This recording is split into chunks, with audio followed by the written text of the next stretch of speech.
strike, and it stopped. We found out, like, what time was it? Yeah, 7:30 this morning. So we're seeing you all for the first time in about a month. We have lots of weird things happening all over the world and in our own part of the world. We are very happy that you're here. Welcome to the prize ceremony portion of the Shaindy Rudoff Graduate Program in Creative Writing Literary Evening. I know we have several potential and incoming students joining today. Are there any besides Yulia here? Okay, maybe you'll come later on tonight. So there she is. Raise your hand. Speak to Yulia, everyone, and make her feel welcome. And Yulia will introduce ourselves as well. Okay.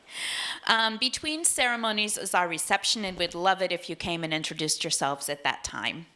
So I'm Marcela Sulak. I'm the program director, and I am the poetry coordinator. And with Evan Fallenberg, I teach literary translation. And I know that we have Ilana Bloomberg. Can you raise your hand? She's the creative nonfiction coordinator. And she teaches all those cool genre classes like autobiography as genre and the memoir class. We have Michael Kramer, who is teaching the Jewish Art Seminar. Okay. And yeah. So now I would like to say that after the ceremony, you can say hello to our guest, Menachem Kaiser, who's right there. And our special guest for this portion, Akila, did you make it in? She's getting a drink of water. Okay. All right. She will arrive, I suppose, very shortly, is Akila Mosley, and she'll perform poetry by Andrea Moriah and Bar Sagi. Okay. Would you like to start? Why don't we go ahead and start, while we're waiting for just a few people, with the Sandy Nairn Prize in Literary Translation. That one doesn't need any special equipment. All right. So this afternoon, we will award a prize the second time, Sandy Nairn Prize in Literary Translation, established by Friends of Sandy Nairn in Sandy's memory. Evan Fallenberg, who is the literary translation coordinator, asked me to deliver a message to you. I can't be with you this evening because I'm in transit back to Israel after a difficult family visit in the US. But I wanted to celebrate with you all the same, especially if this is your first prize in writing or translating, your first recognition by the greater world that your words are precious and significant. So please, promise me and yourselves that you will mark the occasion in a way that will make you feel special and honored. May all of you feel like the winners you are, now and always. Okay. Now, let me just tell you a little about Sandy Nairn, who was born in Queensland, Australia in the 1930s. She had a successful career as a nurse specializing in pediatrics, and later working with aged patients with dementia, where she demonstrated an uncanny ability to communicate with people who had lost their language. Although she had no formal training in languages other than English, she was a gifted communicator. She recognized the isolation felt by those who had traveled to remote areas to join the university in the Northern Territories, and she established a successful association, the Banskia Club, to provide hospitality and companionship. Now, we've had many, many wonderful entries in this prize. And the winner is Madeline Chill for her translation of The Arrival from the Spanish.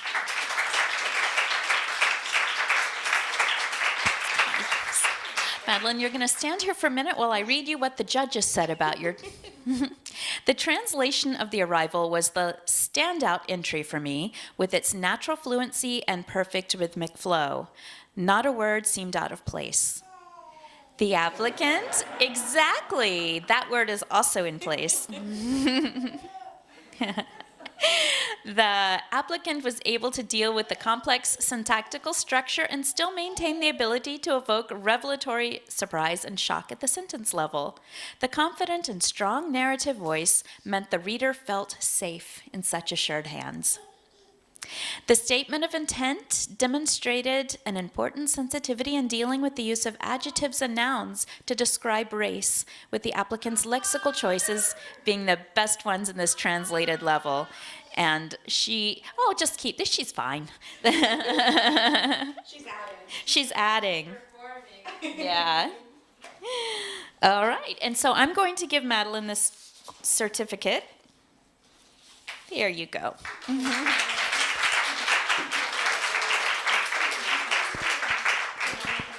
Yes, and now Madeline is going to read about 5-minute excerpt from her piece. And would you like to stand wherever you want? Okay. This works. Is this on? That yeah, also it is. Yeah. Okay. Thank you so much. This is really exciting. So maybe I'll just give a very quick introduction to the text. This is an excerpt from a book called, in English, The Arrival, which is my thesis project that I'm translating.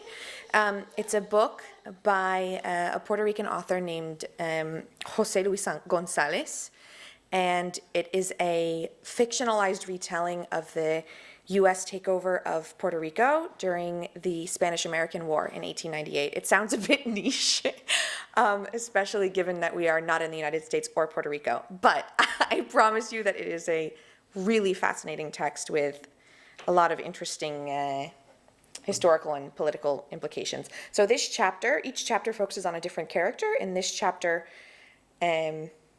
focuses on one, who you'll hear some about.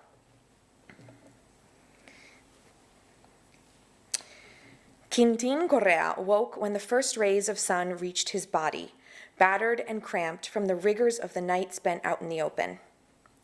He pushed himself up until he was sitting on one of the planks of the bridge that had served as his rough makeshift bed. He yawned, stretching his old arms in the wisps of mist that the morning's emerging heat was beginning to dissipate. Then he stood and, with effort, moved his stiff, heavy legs. He went down the side of the road to the bank of the narrow river that was swollen from the summer rains. Squatting next to the current, he made a bowl of his palms and wet his face and neck to rouse himself for good. Sitting down in the dewy grass, he took off his rope-soled sandals and stretched out his legs until his feet entered the water. He left them there for a while, and when he took them out to dry in the sun and air, he took in his surroundings, moving his head slowly from side to side. He felt comforted. He had not witnessed a sunrise out in the open in a long time, and he suddenly recognized everything that meant for him. What was now so rare had been the norm for the first 50 years of his life. Half a century, he thought. Half a century lived as a slave. In truth, he had not thought about that period much, and he had to wonder what impelled him to do so now. The sight of the sun just starting to rise over the world, brilliant and powerful, father of day and reviver of all that sleeps. Doubtless that had something to do with it. He knew well, however, that that great bestower of life also took pleasure in draining and damaging it. So he had discovered when he had grown big enough to serve the master in his sugarcane fields, first distributing water to the adults who spent the workday being punished by that same sun, like the great watchful eye of the whites' domination. Then, when his experience and strength had more to give, using a spear to keep the oxen that ran the sugar mill in constant motion.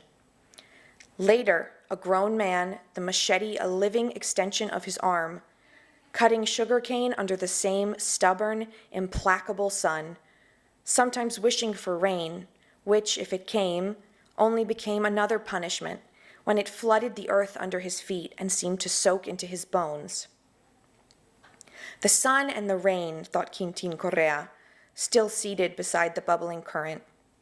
Two opposites without which life wouldn't be possible, like day and night, sea and land, mountain and plain, man and woman.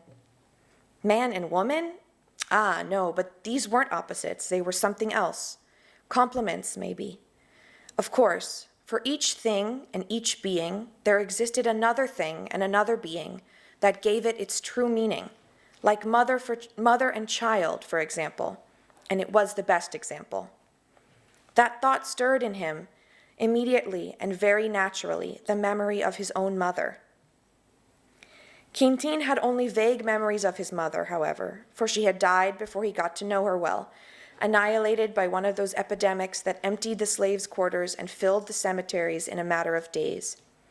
But some details had managed to survive in his memory, such as, among other things, the fact that his mother was not Puerto Rican, but African. She herself had told him this on more than one occasion. But all that this meant, Quintin thought now with the same confidence as always, was that she had been born in Africa and they'd taken her to Puerto Rico before she was 12 years old. The leap from having been born in Africa to saying that she was African and not Puerto Rican was a long one. Seeing things as they should be seen, that is, after thinking them over. What was it exactly that made one Puerto Rican or not? I'll stop there. Thank you. I want to add that the judges for this prize were extremely kind, and they wrote really detailed comments on all of the applicants. So write to me and I can send them to you if I forget to do that before. Now we will have the Andrea Moriah Poetry Prize. Okay. And I'm going to say, first of all, thanks to Wendley Sandler, Andi's sister, and Michal Moriah, who's here, Andi's daughter, and to Linda Zisquit, Andi's thesis advisor. And she will briefly tell us about Andi and the prize, and we will have Akila Mosley perform the poem Flawless as well.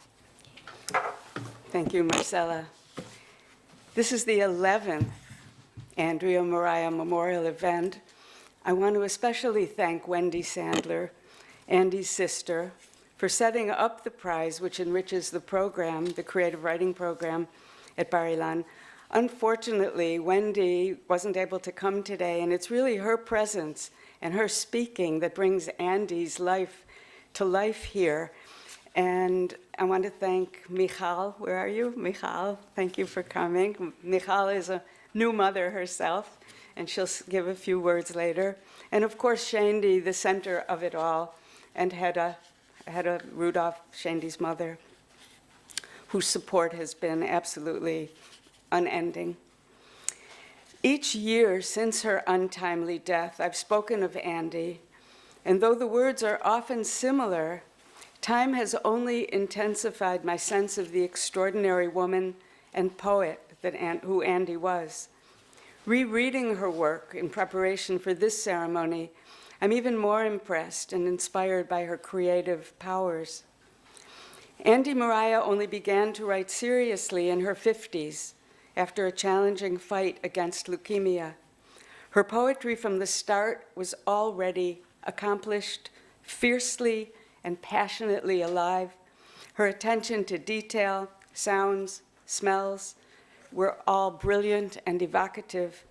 I continue to be struck by the force of Andi's nature, her stamina and strength, her ability to focus her energy and attention on the texture of daily life, as well as the unanswerable questions of the spirit through daring poems in light of fears that could have so easily defeated her, even when, as she wrote, quote, "The skin was no longer elastic over my bones." I'm still amazed at the thought of Andi's clarity of purpose and belief in her independent voice in the face of enormous difficulties. The power and music and beauty of her poetry continue to resonate. It was my privilege and pleasure to be Andi Moriah's poetry teacher and advisor, and to help bring her brilliant final MA thesis, then called Recovery, to completion after her death, to be part of the process inspired by her life and work, which through her sister Wendy, through Wendy's dedication, became a published volume of poetry. I'll read one short poem of Andi's called Jazz. Jazz. I'm downloading music for my trip to the hereafter. A sweet, wise blend of jazz, simple piano, guitar, percussion, sax and bass, Got my shades, black turtleneck sweater, tight-ass blue jeans and boots, and I'm gone. No, wait. Maybe some blues for the road. Now I'll introduce also another beloved student of mine, Akila Mosley, who's going to perform a poem of Andi's, Flawless. Is that right?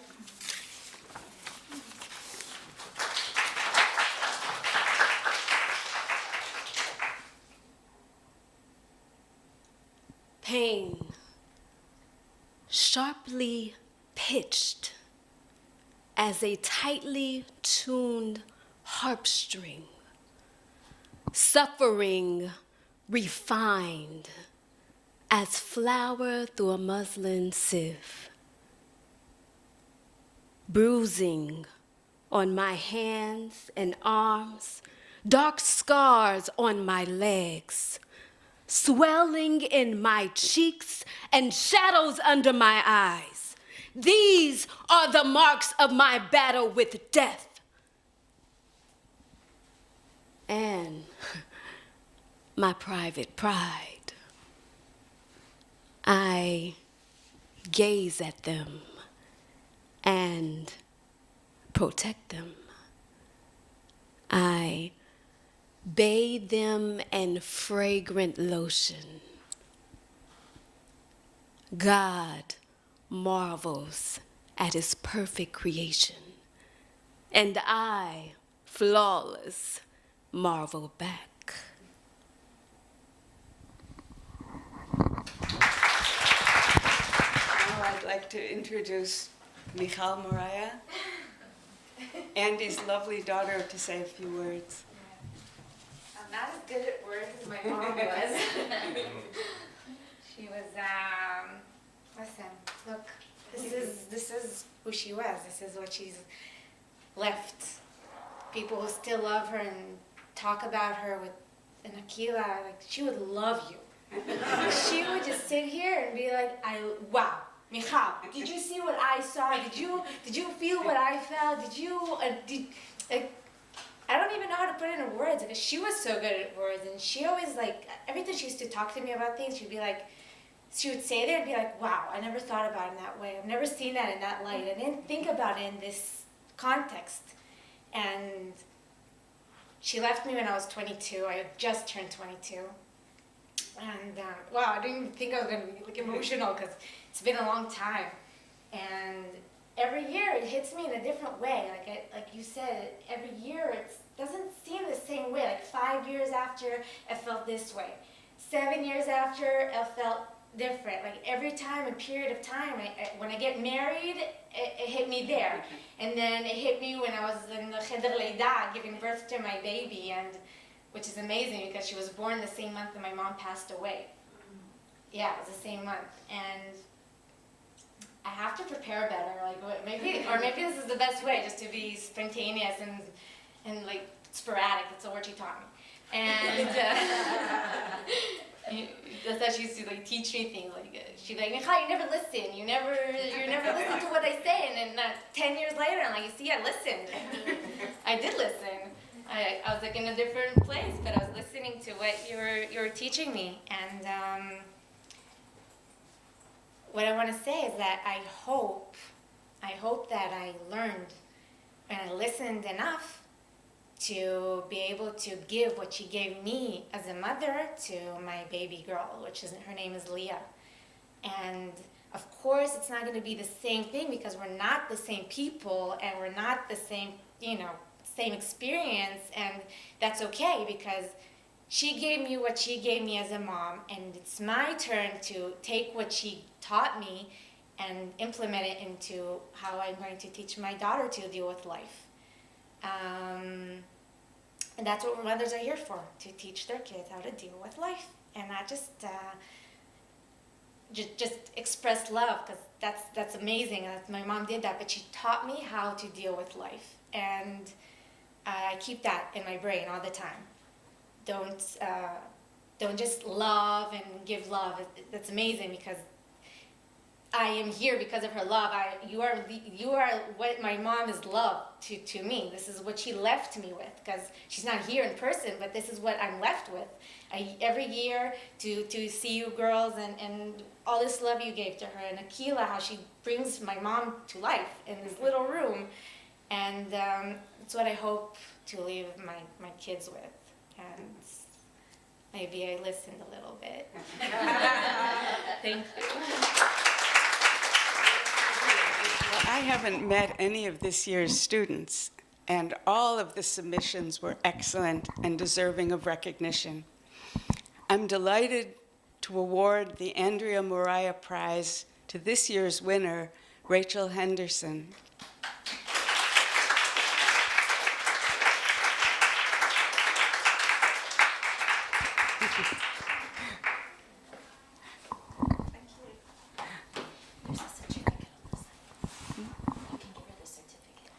I will in a minute. I'll just say a few words. Okay.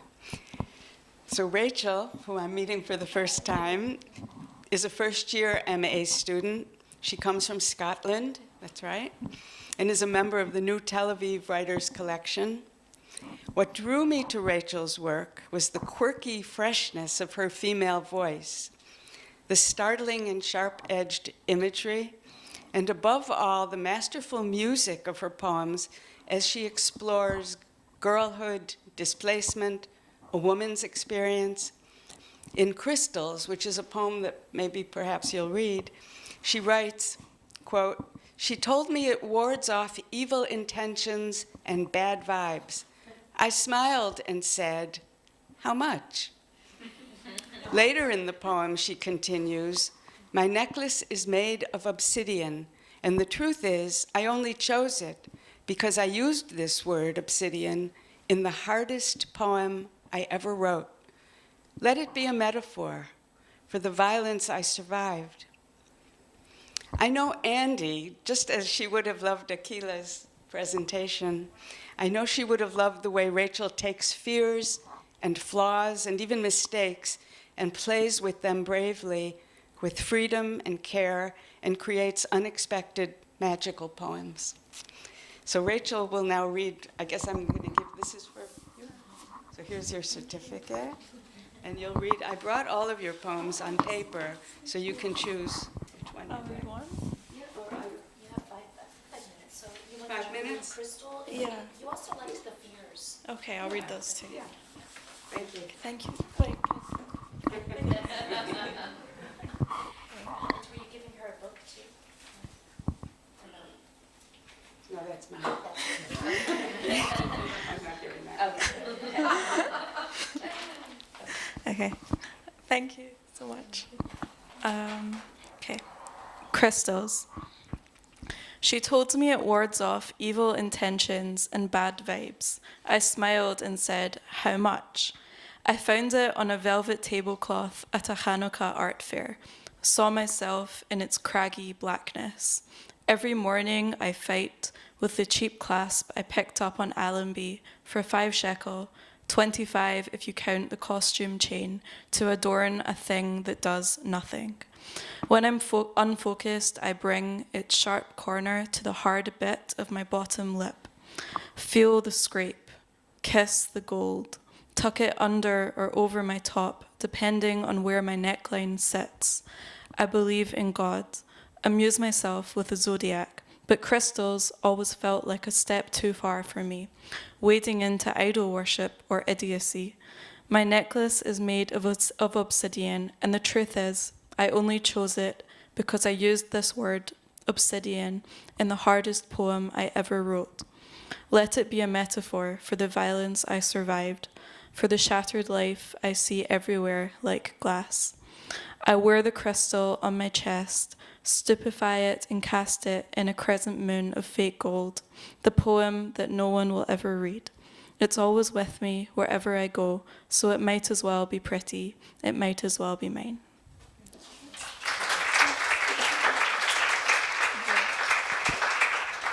And here's the second one. Okay. I have 2 fears. I have 2 fears, moths and abandonment. My first fear was born from some horror film I watched too young, though it's not the moth itself that scares me. It's this bone-chilling vision of the uncatchable thing crawling into my open mouth and batting around where it shouldn't be. But as phobias go, I think it's kind of adorable, kind of quirky. On a second date, I like to tell guys about my phobia of moths. I'm careful to slip in that I don't like butterflies either. I don't like how they flutter, I say with a bashful smile, and it charms them every time. Some guy once told me how cute I was when I said that, repeated my words back to me in a high-pitched voice, threw an arm around my shoulders, and pulled me in close. I burrowed into him, felt the praise lift me up, make me dizzy, like a little girl dancing for her daddy in a room full of dinner guests, twirling. Do you find me adorable? Does this make you love me more? Will you stay? Will you keep me? Let me crawl into your mouth and become a part of you that you'll never spit out.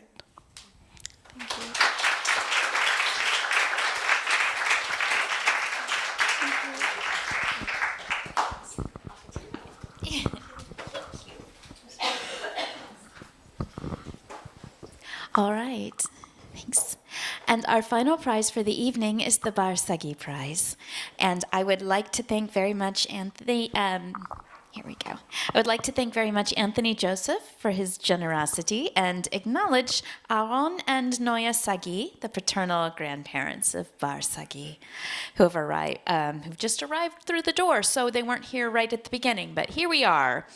And I will invite Akila Mosley to read an excerpt of Miriam Stein's remembrance of Bar, and then you'll perform Endless Journey. And then we will invite Anthony Joseph to respond and award the prize. We have a judge. The judge's comments will be given by Taylor Johnston. This letter is entitled Bar Sagi, May Her Memory Be a Blessing, by Miriam Stein. I was privileged to meet Bar at age 11, in 5th grade, when she entered class as a new student. She had come from America, where she had received most of her schooling. I believe that from the very moment Bar entered the classroom, one could discern her exceptional character. Bar had an imagination and was a bookworm of no small measure.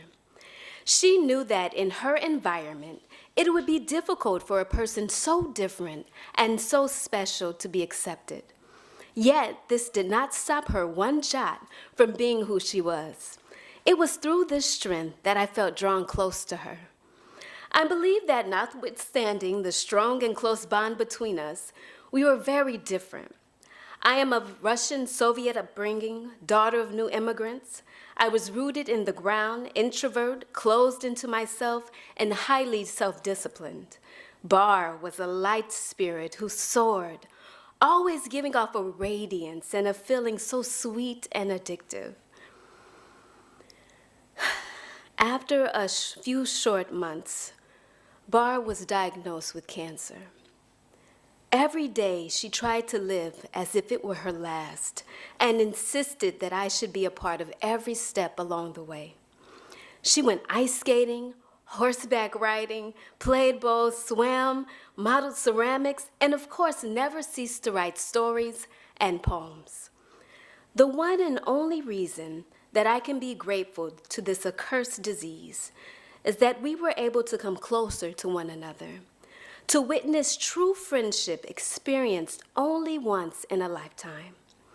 I was privileged to meet her extensive family, which received me with blessings, open arms, and a wide smile. I felt I was an inseparable part of her life, and so I intended that she too would be an inseparable part of my life. I was privileged to be with Bar in her last days. Even then, I was sure that she would pull through safely. I was completely blinded by her self-confidence, by her courage. Even though I knew she was fearful, she fought like a lioness, and it is in that we measure true courage. I shall never forget you, Bar. I love you with a true and eternal love. There is no person in the world that can fill the void you left in my heart.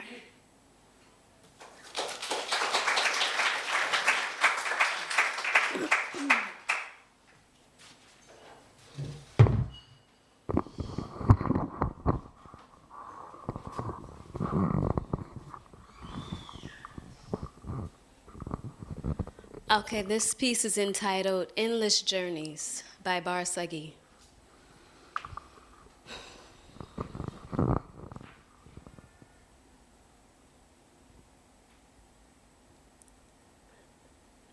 Endless journeys every day.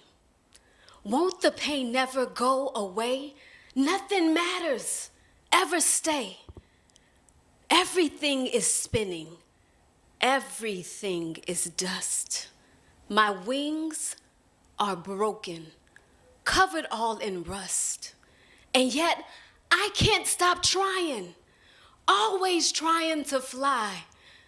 No matter how broken, my soul yearns for the sky. I can feel something inside, something I can't describe. The desire to create something beautiful, to have energy flow out like a waterfall. All that I want, just want a chance, a glimmer of rain, nothing more than a glance. A chance to create, a chance to explore, a chance to make something more. A chance to make something that might last, to do it myself. With my own two hands. I'll use my own strength. I know that I can. Just don't take away what I might build today. Just don't take it away entirely. No matter how many times you break my heart, I think to really stop trying, that would break me apart. So I'll keep trying and falling and fearing, but I'll keep believing, because that's all that I have left. And I'll prove that I'm up for the test.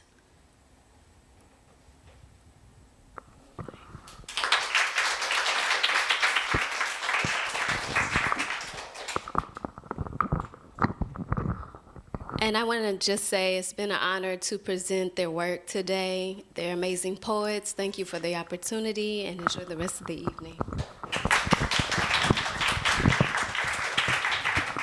First of all, I would like to thank Akila for her wonderful reading of Miriam Stein's biography. It's only part of the biography, but it's something that I managed to extract from Miriam after 5 years of trying.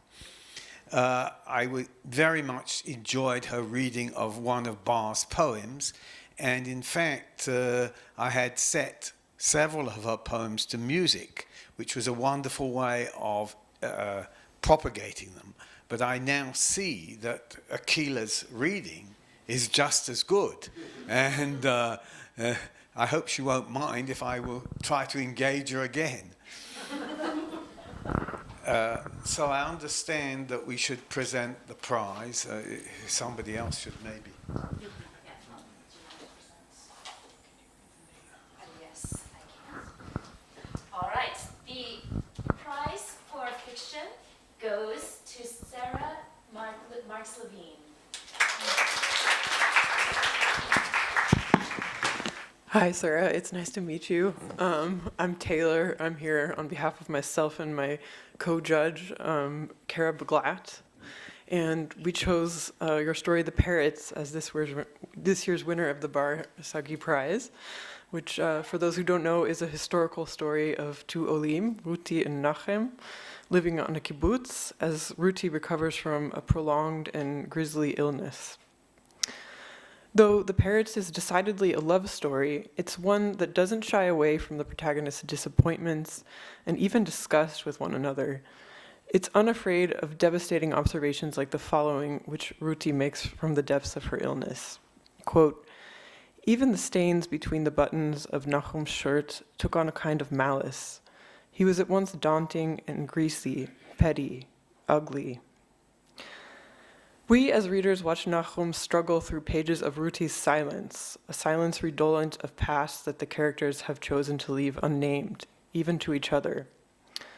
But as Kara, who's not here but is here in spirit, put it in her remarks, the story is, quote, unabashedly hopeful, yet with a mature acknowledgement of losses that remain unrecoverable.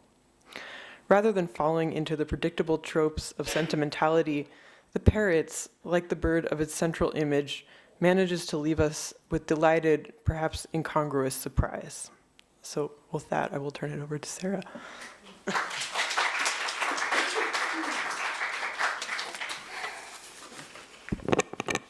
This is from The Parrots.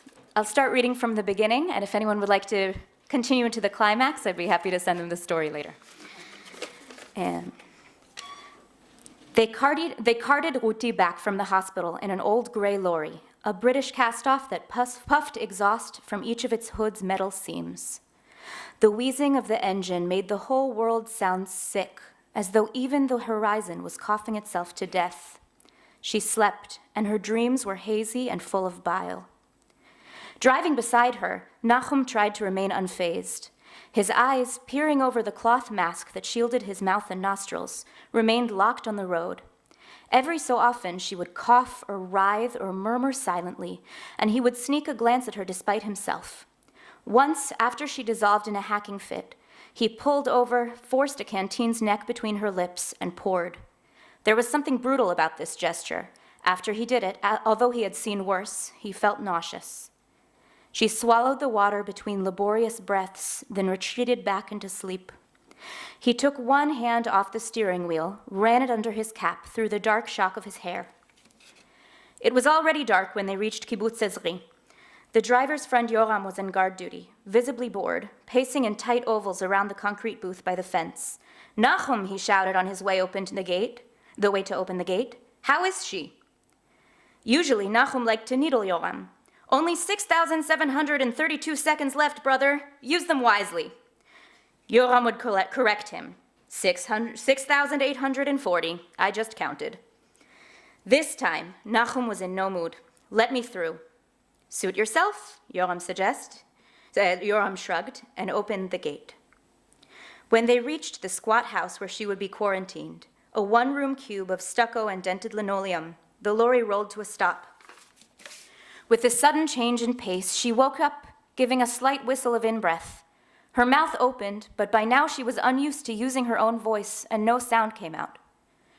To Ruti, Menachem looked far bigger than she remembered, looming and frightening, a Goliath with his face cloaked in shadows. Even the stains between the buttons of his shirt took on a kind of malice. He was at once daunting and greasy, petty, ugly. And the well-known universe that surrounded them, the pebbles that made themselves remembered against the sole of her shoe, the ground patched with sparse desert grass, the orchards glowing a sinister white under the moon, the sky at once thin with dryness and textured with dust, these things too were alien to her. The lights from the pickle factory distorted all the shadows until they stretched out with the grins of ghouls. The place she called home was chewing her up and spitting her out. Soon she started learning to walk again. Her body was exhausted from the blows of illness and the dreary climb of recovery. Her limbs, left limp by bed rest, moved only by centimeters before they slumped back again. She was attended by the kibbutz nurse, Esther Keshvat, a stout older lady who understood the body as more or less composed of data and clay. Estherke would lift Ruti's arm, then let it drop back down on the bed, measure Ruti's pulse with an immense stethoscope, counting beats doggedly under her breath, hoist Ruti up to her feet, and half prod, half drag her around the cramped room, every so often letting Ruti rest against the sturdy linen shoulder of her blouse.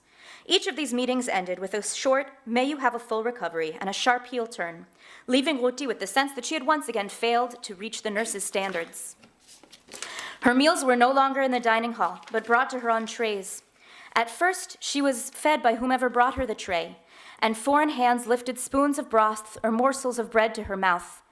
Then, as she began to return to herself, the tray was simply left by her bed, and she was left alone. She was appalled by the work each bite demanded, the refusal of her hand to seize and lift the fork, the reluctance of her teeth to grind. How stupid, after everything, she thought, to be defeated by food. The distant, satisfied chatter of the dining hall, where everyone ate except for her, taunted her from under the window jamb.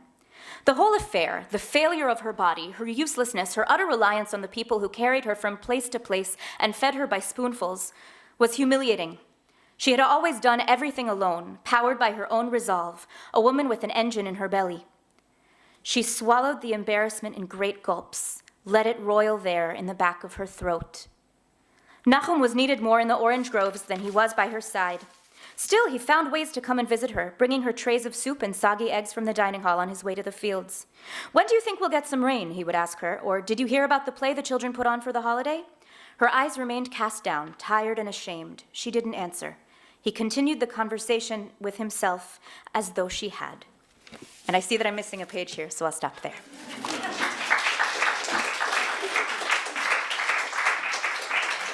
Oh, I'm sorry, I didn't use that. I would like to leave you with just a short thought. Today, we're celebrating the winning translation, the winning poem, the winning short story, and these works, as you've seen, are all absolutely fabulous, and they should be celebrated. Congratulations.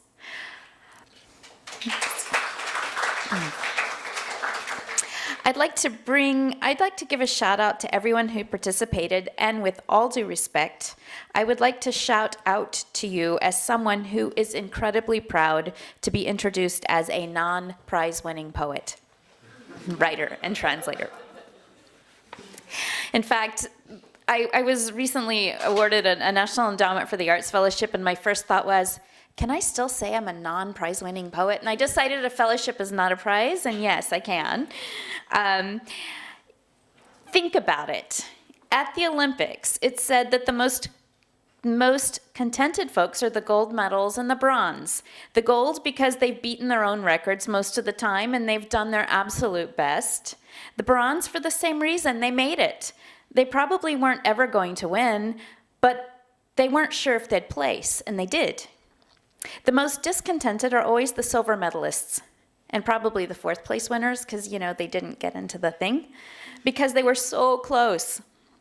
I want to salute the silver, the fourth, and the fifth place. As writers, it's a remarkably powerful place to be in. You're hungry for more, you're talented, and everything is just within your reach. I hope that you always, no matter how many times you win, write and live as if you've just won second place, or better yet, fourth. Don't be complacent, but enjoy very much the skill and the talent that you possess where you are right now. It's not nothing. It's a great deal. It's everything. You can use it to great advantage as you grow, as you continue to strive. Soon, the striving will be so much a part of you that it will feel like second nature, and you will find pleasure in it. And along the way, you'll discover that the best audience isn't the one who reads you because you won something. They're the ones who read you because you speak for them, to them, and it feels as if you know them. And of course, this isn't mutually exclusive. You can still be a winning person and feel that too. I'm just saying. One becomes this writer by reading, failing, making many mistakes, failing, making many mistakes, failing, as in Rachael's poem. In other words, as Leonard Cohen says, there's a crack in everything. That's where the light gets in. Now let's go eat. Okay. Thank you all. Good evening, everyone. Please come in and mute your phones. Tonight, we mark 17 years of missing Shaindy. The prize ceremony just before the reception was evidence of how meaningful the writing program that Shaindy founded continues to be. It was such that Andrea Moriah of blessed memory chose to spend her last year studying here, and Andi's sister and daughter dedicated a poetry prize in her honor, which was followed by the Dave Graeber Nonfiction Prize in Social Justice just about 10 years ago, and last year the Bar Sagi Prize in Fiction and the Sandy Nairn Prize in Literary Translation. This year, we are delighted to add a new addition to our family of donors and sponsors, and that's the Sammy Rohr Prize for Jewish Literature. Hedda Rudoff, Shaindy's mother, could not be with us tonight, but she is watching us from New York. Hello, Hedda, right now. I just saw you on Zoom. We're broadcasting her live on a special Zoom link that is only available for those outside of Israel, so don't get any ideas. We all want your bodies here if you live in Israel. The Rudoff family will be represented tonight by Shaindy's close friend, Ruth Ebenstein. I'm just giving you a preview of what's happening here. First, we'll hear a Dvar Torah by William Kalkbrenner, and we'll end with our featured guest, Menachem Kaiser, who's agreed to talk to me about his book, Plunder. And then we'll have a little bit of time for Q&A. So if anything occurs to you in this deeply fascinating book that takes a lot of turns and sort of hints about a lot of different genres, write it down and talk. There's something for everybody except poetry, I think. There's translation, there's nonfiction, there's Nazi treasure hunter. I mean, there's all kinds of stuff. Okay. Finally, okay. Hedda. I hope that it gives you a sense of pleasure and pride to see how deeply Shaindy's short time in Israel has impacted the lives of everyone here at Bar Ilan and beyond. In the 17 years of the program, the Shaindy Rudoff alumni have published over 45 collections of poetry, short stories, novels, nonfiction, hybrid work, and literary translations in English, Hebrew, German, and Dutch.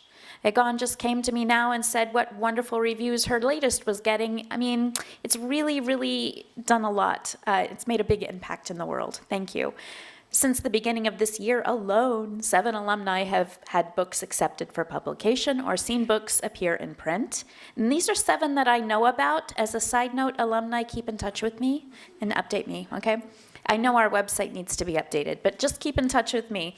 We have, in addition to the prizes, we have alumni reading, we have graduate readings, and then we have readings throughout the year. So just make sure that you let me know when you have something exciting happening in your writing lives, okay?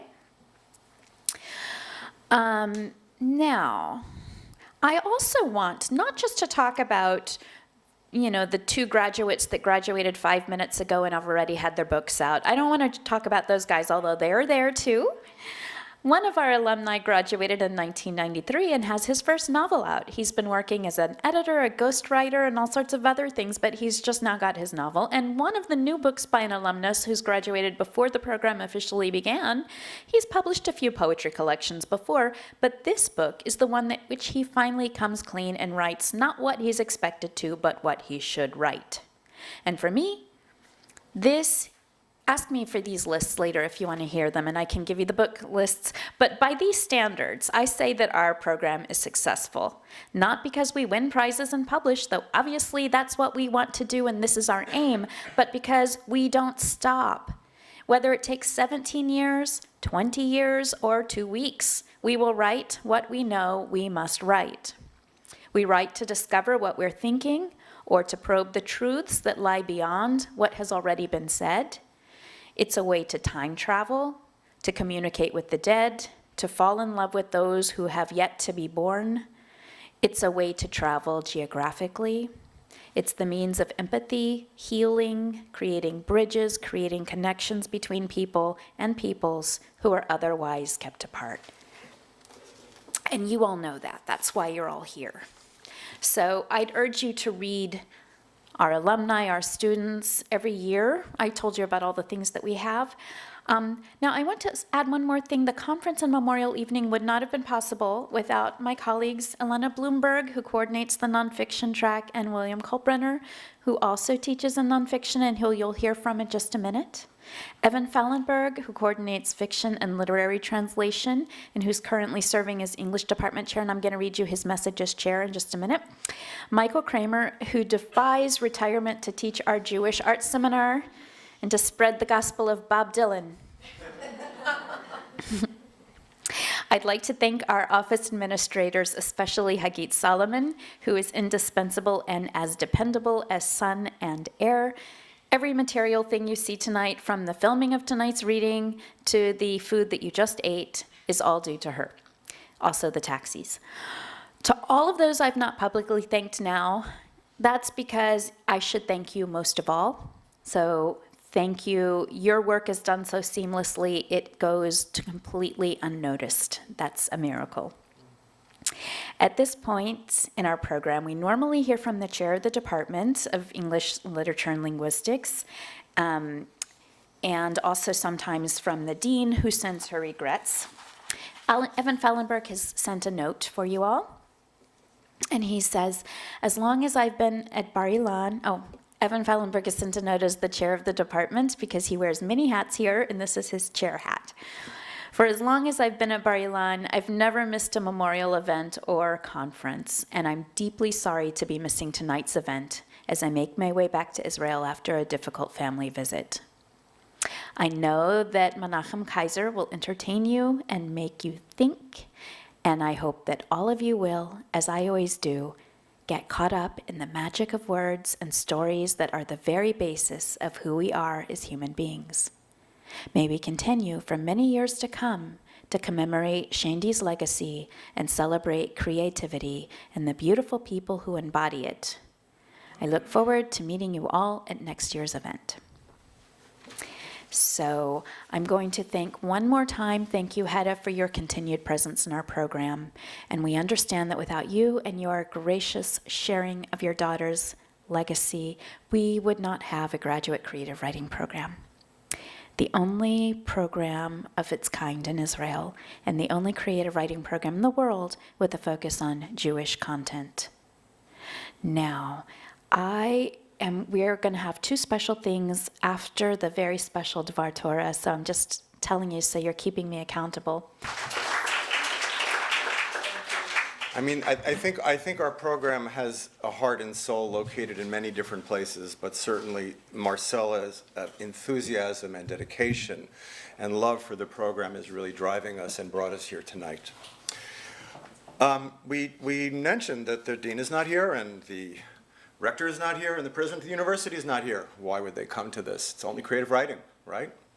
And of course, at Bar Ilan, when we think about the disciplinary hierarchy, we actually are below Jewish studies, right? So if they want to, like the administrators, this will turn into a Divrei Torah, don't worry. It's a little bit of a rant also. So administrators will say, what do we need the humanities for? We have Jewish studies, and of course, okay, I'm going to stand still now. And of course, I think what Marcela said earlier, there's the must here, that we must write, and also that reference to things beyond. I think here, this is part of what we convey here, is poetry is not just like, an elective or a hobby. It's a choice. And it's not only a choice of a way of reading and writing, but it's a choice of a way of living. And the university administrators do not come here really in great ignorance of the importance of what we do and about how what we do is representative of the humanities in general and how important that is to a functioning democracy. So I want to talk a little bit about the rabbinic construction of sacred poetry. So the rabbis tell this story, mostly from Shir Shirim Rabbah.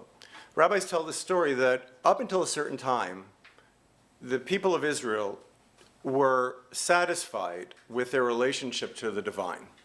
And that relationship consisted almost entirely of fear of God, right? People were afraid of God, and they did his mitzvot. They didn't need anything more. But Solomon comes along, and this is the way the rabbis are telling the story. Solomon comes along, and they base this on a verse in Proverbs, that Solomon is the master of mashalim. He is the master of Proverbs. He is the master of, in Chazal's perspective, the master of poetry. Up until a certain point, there was no sacred poetry. What does sacred poetry do? Sacred poetry bridges between heaven and earth. That is, we find, as Marcela said earlier, we find a way of going beyond. And that beyond, and that sacredness of sacred poetry is not necessarily Jewish. It's any kind of relationship that one has to a precedent text, a precedent set of practices through which we enliven those texts, and then we also bring ourselves to life. So Chazal describes Solomon, and they give a couple of stories. One, both in the name of Rav Nachman, he brings both of them. It's interesting to think about why he needs both of the stories. One of the stories is that there is this entrance to this place, to a palace, and the problem is that when people go into the palace, they can't find the door on the way out. So they all leave from separate exits.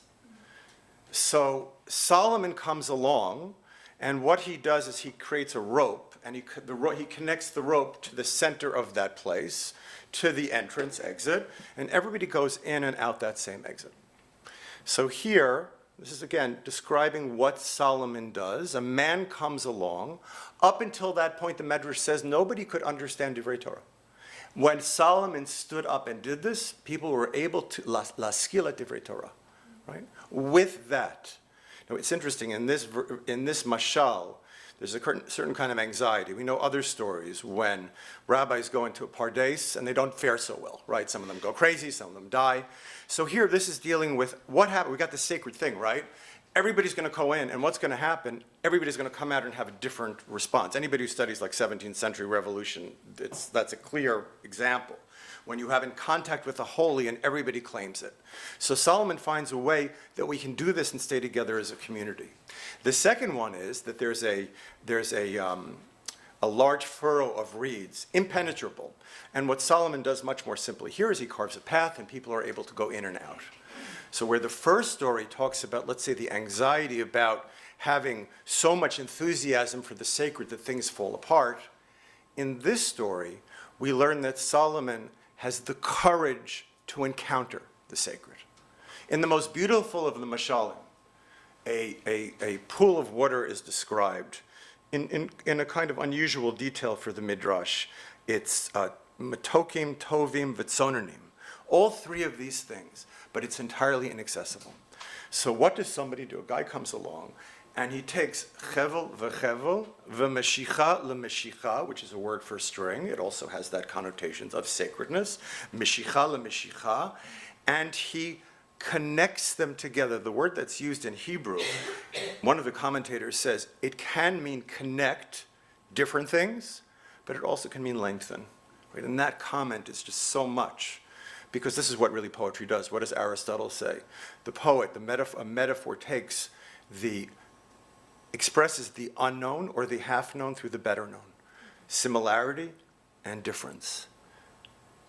And thus, Medrash goes on, Solomon connected Meshicha le-Meshicha, ve'hevel le-hevel, davar le-davar, le-mashal le-mashal. He connected the poems together.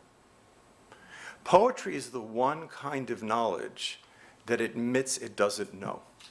And that's why it's superior, because it stops short of knowing fully. The problem with the university today is everybody knows too well. And by knowing too well, they leave out so much.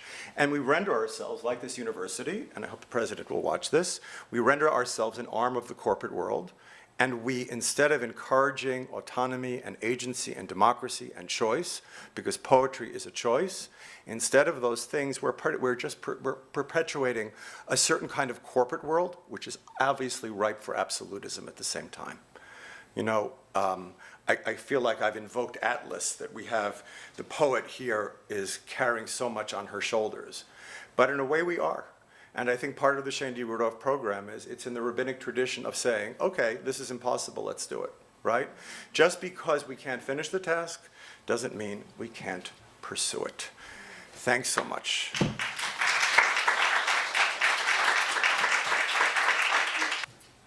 Thank you, Bill. That was absolutely stunning.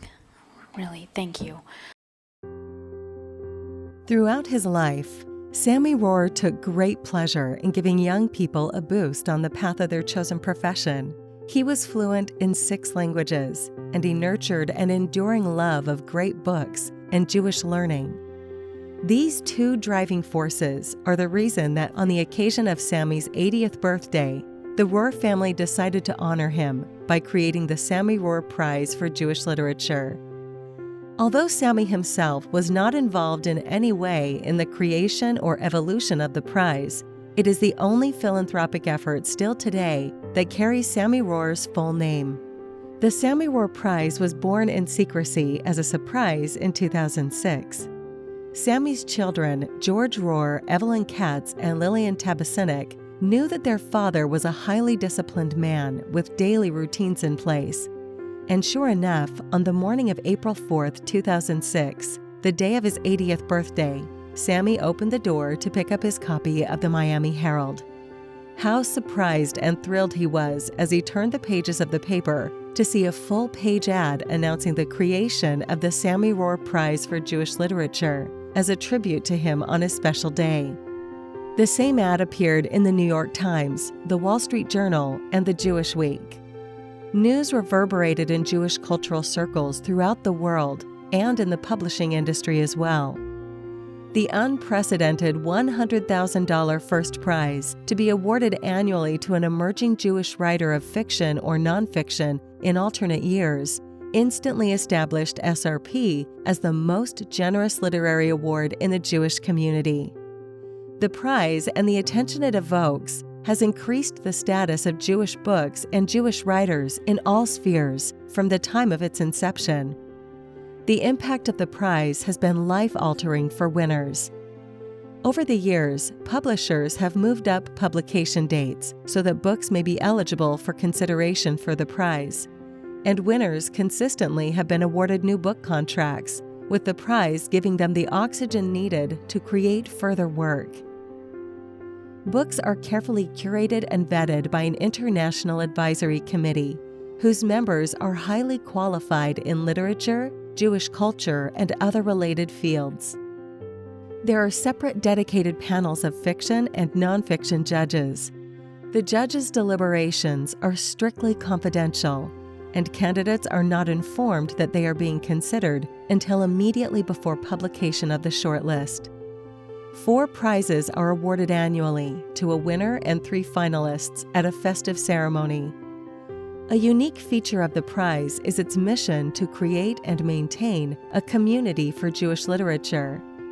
Together with the winners and finalists, judges and advisors become fellows in the Sammy Rohr Jewish Literary Institute. All across the globe, fellows correspond regularly, engage on social media, meet at virtual and live events, and come together biannually to connect, learn, and grow by spending time together, exchanging ideas, exploring issues, sharing and critiquing each other's work. Sammy Rohr was a dedicated and involved philanthropist. Books and people mattered to him, and he believed passionately in the transformative power of literature. Sammy Rohr passed away in 2012.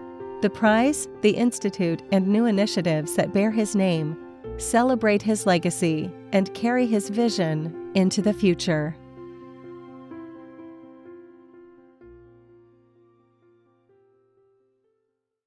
Not that there's anything hilarious with you, I'm just saying as a poet. Okay. All right. Now, Ruth, would you mind coming up and on behalf of the Rudoff family, saying a few words? Actually, you have a microphone there. It's probably better. Sure. I had her on that chair because I wasn't really...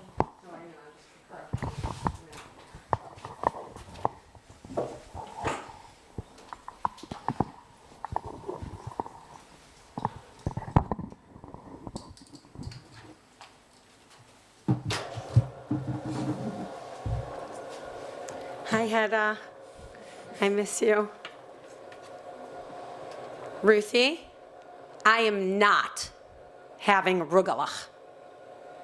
Defiant and determined, Shaindy announced to me on the phone that in the seminar she was hosting in her nascent program, there would be no rugelach, no cake.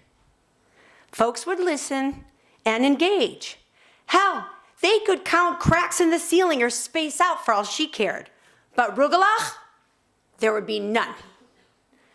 That was Shaindy, resolute, a pioneer who felt zero need to meld herself to the norms to fit in, even as she broke down doors to fashion something new.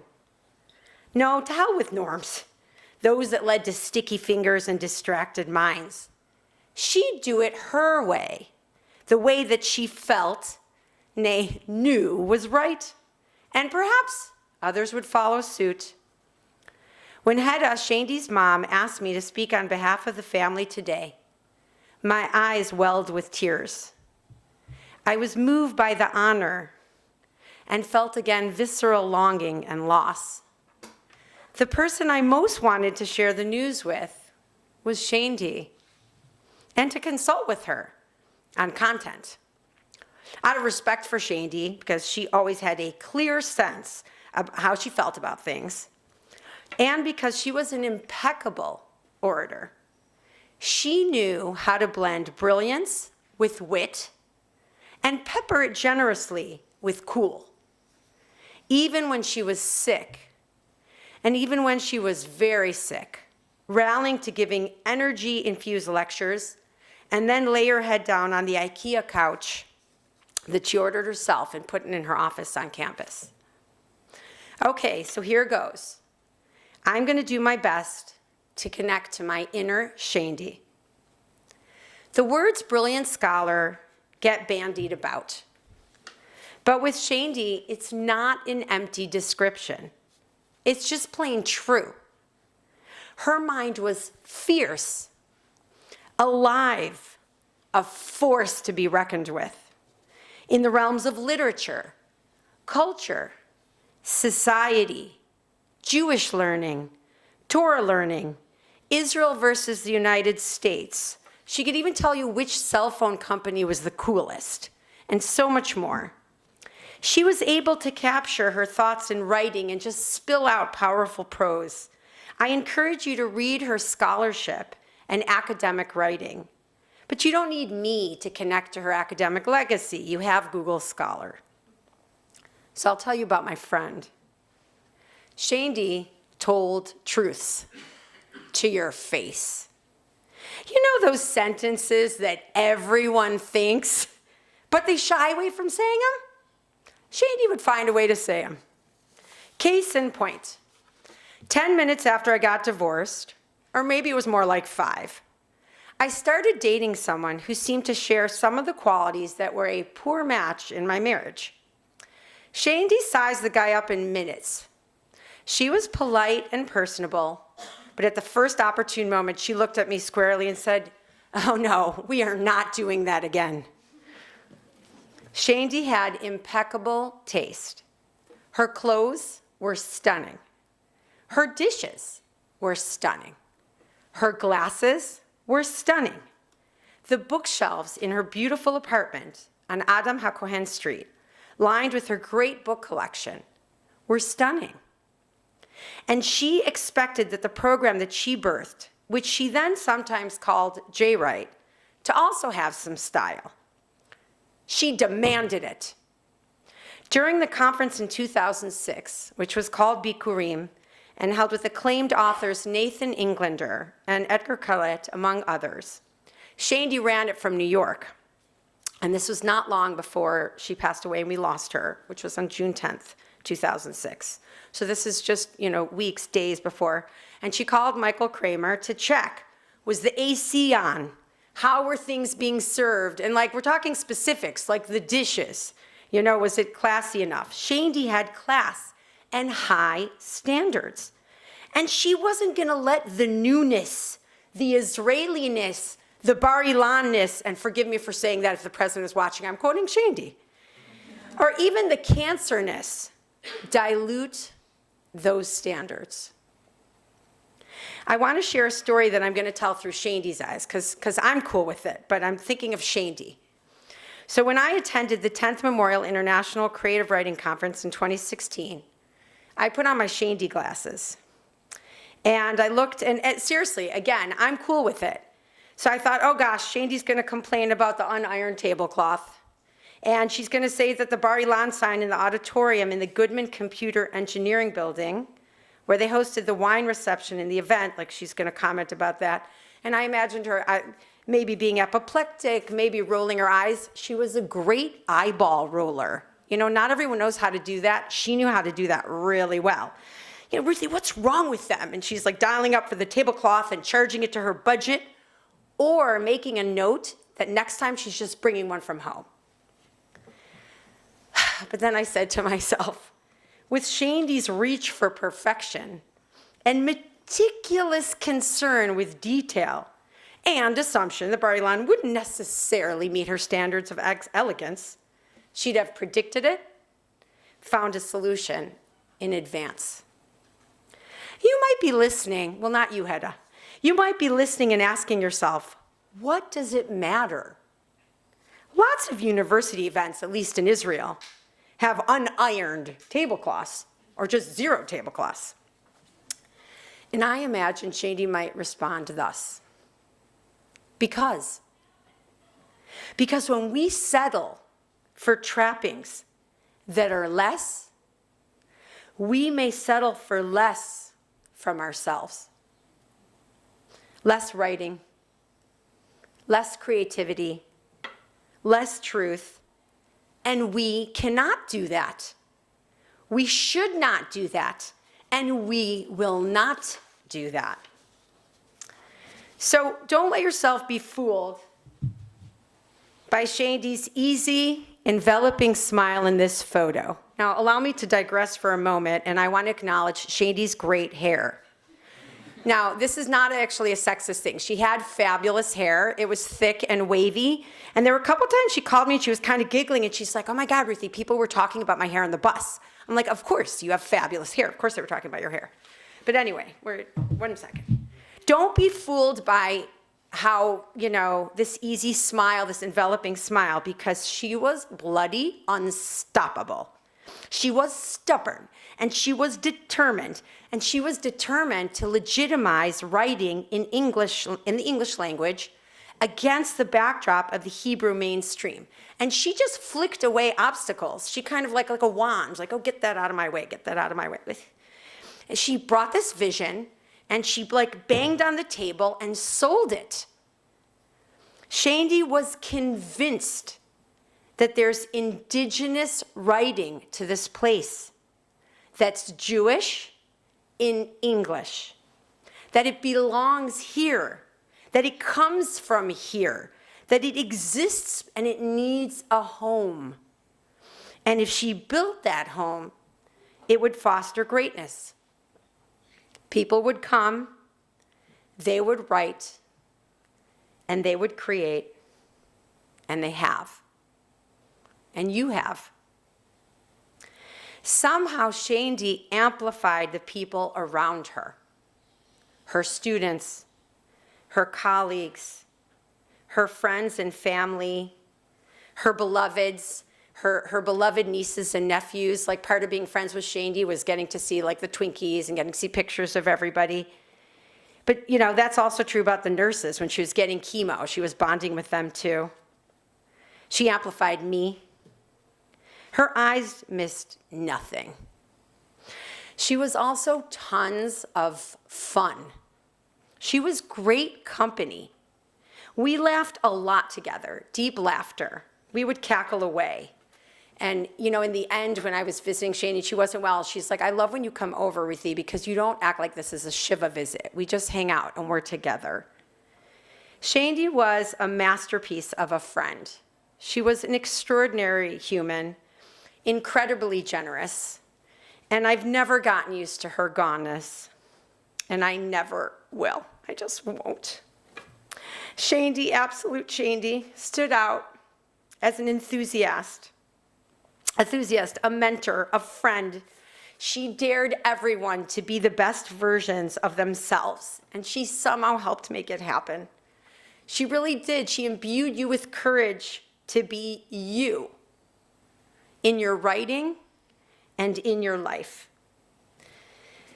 The word, I thought of dazzle and bedazzle, because that's another word that people throw around. So to dazzle is to shine brilliantly, arouse admiration, overpower with light, confound with brilliance. To bedazzle means to impress forcefully and to enchant. And Shaindy was this crazy blend of both. This amazing program is her legacy.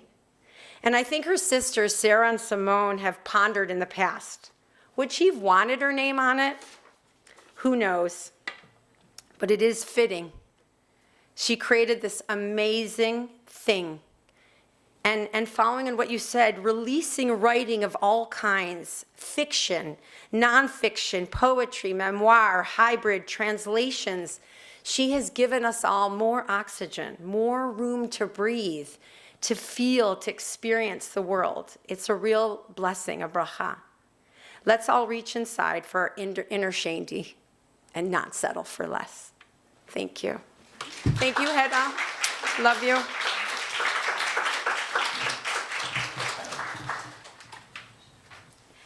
Thank you very much. That was quite beautiful, and I think we have a very vivid picture of Shaindy.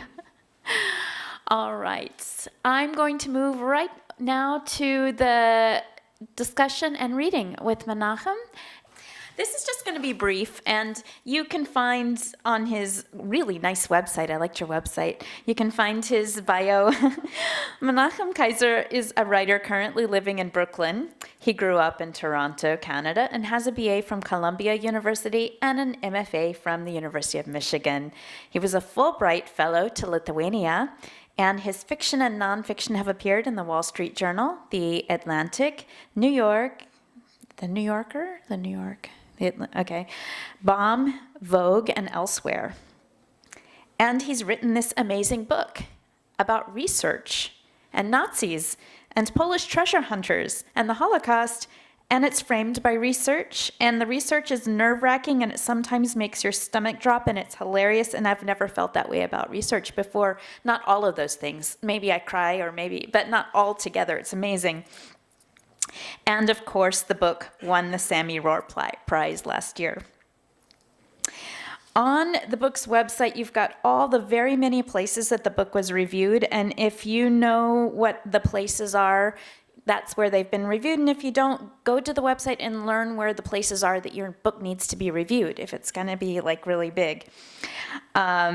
Without further ado, I'm going to ask, actually, I'm going to do one little ado because I really liked this review and I want to start off with it. And then I'm going to ask Menachem to read, and then we're going to talk. This is the beginning of it, right? This is your book. In 2005, I learned that my grandfather, who I'd never met and about whom I knew nearly nothing, had tried for 30 years to reclaim or at least be compensated for property that had belonged to his family before World War II. I decided I would take up his cause. I then learned about a heretofore unknown relative, my grandfather's closest relative, to have survived the war. In fact, who, on account of a secret diary he had written in the camps, has become a semi-mythological figure among Silesian treasure hunters. It's hard to summarize. Plunder is this story, these stories. It's a lovely mess. Okay. And as someone whose family is from Silesia, I was so happy to hear this. I would love you to read your lovely mess. Okay.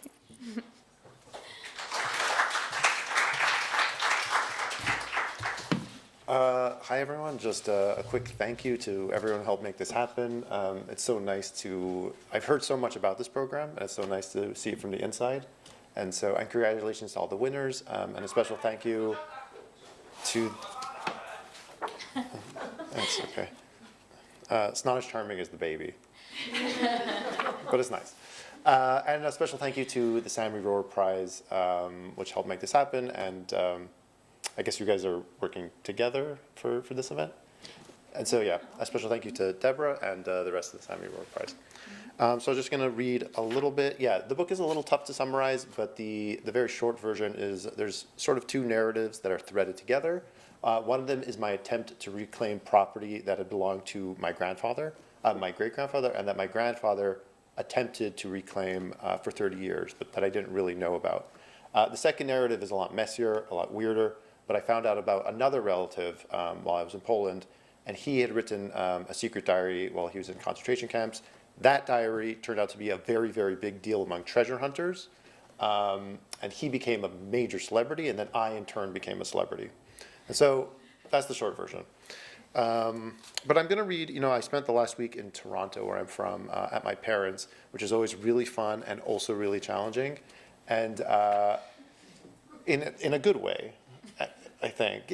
Yeah, overall great. So I've never actually read this chapter out loud before. So it's just, it's sort of a little bit of an interruption in the book, and I end up, as you'll see. 2 years after beginning the reclamation process, in which I felt I'd made little progress, had gotten no closer to getting the building back, no closer to my grandfather. He was still frustratingly abstract. My mother remembered that she had in the basement a shoebox full of 8mm film cartridges, 40 and 50-year-old family videos that hadn't been watched in decades, if ever. In our family, to store is to cherish. This isn't because no one would be interested. On the contrary, the older the videos got, the stranger and more compelling they'd be, but because, absent a concerted effort, a shoebox full of Super 8s in the basement will remain a shoebox full of Super 8s in the basement. The next chance I had, I fetched the shoebox and had the tapes digitized and burned onto a DVD, and on a cold weeknight in March, I set my laptop on my coffee table and slid the disc in. There were about 2.5 hours of footage, grainy, flickery, spotty, shaky, over or underlit, sped up one notch past real-life speed. I watched beginning to end without a break. In one sense, it was perfectly predictable. I don't think there'd be much that would surprise or interest a viewer unrelated to the Kaisers. This was quintessential family video, stolen or staged moments from the lives in the 60s and 70s of a middle-class Jewish American-Canadian family with 3 children. That they were relatively recent immigrants and Holocaust survivors doesn't come through, or at least I couldn't recognize the giveaways. Overall, it was this is a word I always trip up. Overall, it was unrelentingly banal. Backyard birthday parties, teasing siblings, trips abroad, summer vacations, bar mitzvahs, engagement parties, graduations, new outfits, new car, new house, first day of school, strolls in the park, close-ups of the newborn. Proud, happy, auspicious moments. So yes, in a wide sense, the videos were predictable, but, of course, in a more personal sense, they were anything but. I sat and watched, and I was heart-walloped. It was engrossing, eerie, sad, sentimental. It was a time capsule. It was time travel. I suppose seeing unfamiliar versions of familiar people will have this effect. And when I say unfamiliar, I don't just mean younger. Here was Bubby, but a lovely, vibrant, carefree version of Bubby. A version of Bubby that seemed impossible. A version that seemed so much further away from the war than the Bubby I'd known, even though, in a literal, chronological sense, the opposite was true. Here were my father, aunt, uncle, trusting and goofy and silly and teasing. My father was a pudgy kid and a striking young man. My uncle Herschel was beautiful and slim till well into adulthood. My mother, gorgeous and shy. And of course, my grandfather. Here he was, there he is. He cuts a striking figure, slim, dapper, almost always in suit, tie, fedora, freshly shaved. He looks like he smells good. How he moves, how he walks, hugs, smiles, stands, holds his children. He has an easy grace, something none of his children or grandchildren have inherited, and a charisma my father and others have referenced, but which I never really understood until I saw it. What did I see? I saw his liveliness, his joy, his spirit, his seriousness. This wasn't a new version of my grandfather. I had never known another. The image on these tapes wasn't working against a stored image. This man was entirely unfamiliar to me. And as I watched, I realized how unimagined, how empty his person as imagined by me, had been. Family sans familiarity is still family, but is at the same time something very different. I'd seen photographs of my grandfather. I recognized him, of course, nonetheless. A photograph captures essence, maybe, sometimes, if you're lucky. But in movement, even or especially in silent movement, there's something so signature, personal, palpable. Charisma and grace and spirit and the rest of the words I'm using to describe my grandfather are, I submit, inherently dynamic attributes. They can be expressed only when there's resistance, when there's movement against or through the world. One clip was particularly arresting, revealing, and strange. My grandfather comes home, he sits on the sofa and opens the Yiddish newspaper. My grandmother bounces a smiling baby Leah on her lap. My father is practicing the piano. But the three of them, not the oblivious baby, are, it's clear, acting, and they're terrible at it. You can see the strain of performance in their movements, on their faces. They're stiff, unnatural, uncomfortable, even though they're playing themselves. They do multiple takes, assume their positions, open the newspaper, bounce the baby, play the piano. Who's holding the camera? Directing, pushing for another take, demanding the actors be more natural, be more themselves. What was it about this clip that got me? I don't quite know. The artifice, maybe. That family is in fact a kind of theater. That responsibilities can be understood as roles, however natural or imposed. That maybe the essence of family is pretending to be family.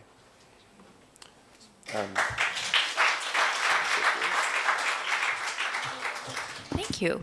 This isn't one of the original questions that I'd asked, but as you were reading it, it struck me with the grandfather figure. This book is a search for the grandfather, but it's really about the grandfather's absence, right? It's his unknowability and all of the shading and the backdrop that we get when we're trying to find him. I really love what you're saying about the family is a theater and responsibilities are roles. And it feels like the grandfather kind of morphs and changes throughout. He becomes, well, he's moving through space, right, and time, and so we get to see a little bit of him in all sorts of stages of his life, but we never really see him because I think this feels like one of the ideas. Do you feel like you know your grandfather less or more after writing this? It's an interesting question. For context, my grandfather died before I was born, and that's the opening of the book, and so I obviously never knew him personally, but I think even beyond that, I never had a sense of him, and so I'm named after him, and so the opening scene of the book is when my father takes me as a kid. We go every year on my grandfather's yard site. I'd go visit his grave, and it's a surreal thing seeing your name because we had the exact same name on a tombstone. But it was, I was 7, 8, 9, 10. I did it my entire life. It's just kind of weird. It just clocks in your little, pre-adolescent brain that, oh, there's my name on a tombstone. So I didn't know him, but I also didn't really have a sense of him. And I don't blame my father for this, but it's my father's fault. And so it just happens like certain sort of attributes kind of floated down. I knew he was very disciplined. I knew that he cared a lot about family, but that's not much to hang your imagination on. So my father, he's not a great storyteller, and he, there weren't really anecdotes. He died. My grandfather died when just after my father, he's in his mid-20s, and so I think everyone was very, very invested in building new lives, and so I never had a sense of him, and so I knew he was a Holocaust survivor, of course. But that didn't mean anything to me, to be honest. It wasn't unusual where I grew up. Every single person I know, basically, their grandparents were Holocaust survivors. It wasn't until much later in life that I recognized that a lot of people understood that as a mark or even as a responsibility. And so I wasn't on any kind of path. I didn't have any curiosity about him, to be totally honest. I wasn't searching. I didn't go to Poland to search out his roots. I went because I met a chassid once in Lithuania who's the manager for the Scorpions. Yeah, actually, the German supergroup, and he's like, it's a long story. It has to do with falafel. But anyways, I met this guy in... the anecdote got cut. It's very fun. But anyway, it's a long story. It starts with falafel and doesn't end. Oh, I guess it ends right now, but... I met this chassid, and he's like, you got to come to Krakow. It's so fun. And so I was like, amazing, I'm going to go. But I had moved. I was living in Lithuania on research. never had any interest in going to Poland. And no one was ever sort of urging me to go to Poland. And so my grandfather was, he was totally absent figure, but he was a completely untextured ignorance. And so am I getting to know my grandfather better through the process of writing this book? No. One of the great ironies of this book is I actually learned very little about him. And I find this alternate grandfather who has this unbelievably rich and bizarre legacy that I am sucked into.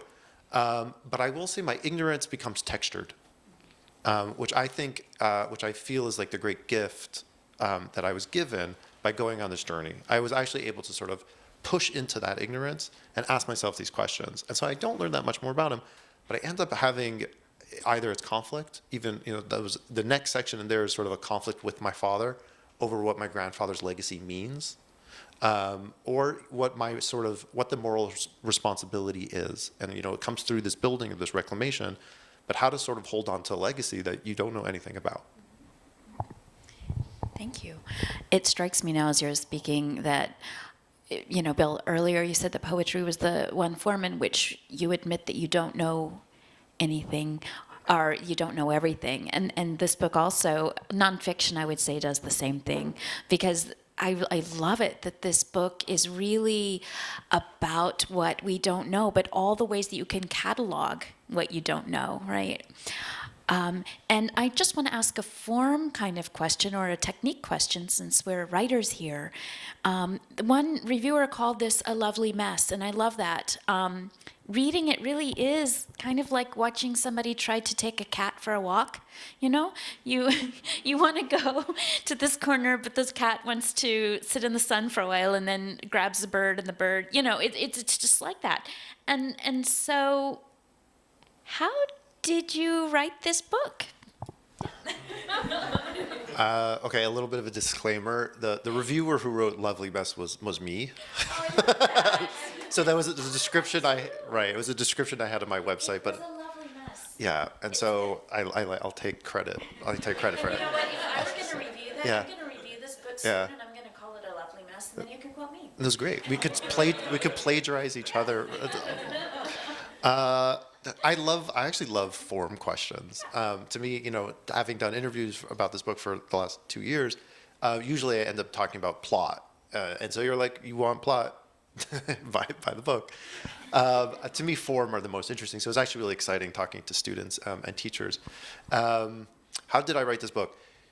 Okay, taking a step back, I was actually really resistant to writing a book like this at all. I don't like the genre. I admit it, I write about it. And the first draft of the book, I was much fiercer until my editor was like, you're going to alienate literally every single person who wants to buy this book. I was like, well, so? And she's like, and so the genre of, let's call it like grandchildren trekking back to the Altenheim is one that I'm very suspicious of. And I have a hard time reading often. I find that they are often trafficking in cliches. It doesn't mean they're not important, and it doesn't mean they're not beautiful. I find that they're trafficking in cliches unknowingly, and I have a little bit of an allergy to them. And so, I went to Poland for the first time in 2011, and for 5 years, I went all the time. I was doing research unrelated to my family, and I was like, I'm never going to write a book like this. It's not interesting to me. I was pursuing other projects. And then this reclamation thing just sort of it sort of landed on my lap. And even then, even when I began the reclamation effort, I'm still not going to write this book. And then I got involved with the treasure hunters. And the story got so weird that I felt like I had to at least try. That was the truth. And and so at the time, I had sort of written off nonfiction, actually. I was in graduate school when I began sort of writing the book proposal. And so, it gets it's how the sausage is made is always pretty interesting. And now I'm speaking to graduate students is like, you conceive of like, I want to write a book, but you're like, what are the steps to get there? And with nonfiction books, usually you're going to have to write a book proposal.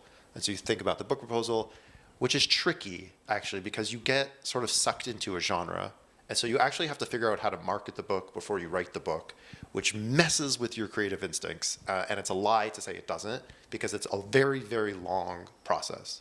So, of course, of a year, you're like, how am I going to market this book? You write a very, very polished proposal, and then that's out in the world, and the publisher buys that. And so it's hard. There's a lot of sort of impulses and instincts and people and yourself getting pulled in different directions. But how I wrote the book is I had no idea how to do it, to be totally honest. And I ended up writing it piecemeal.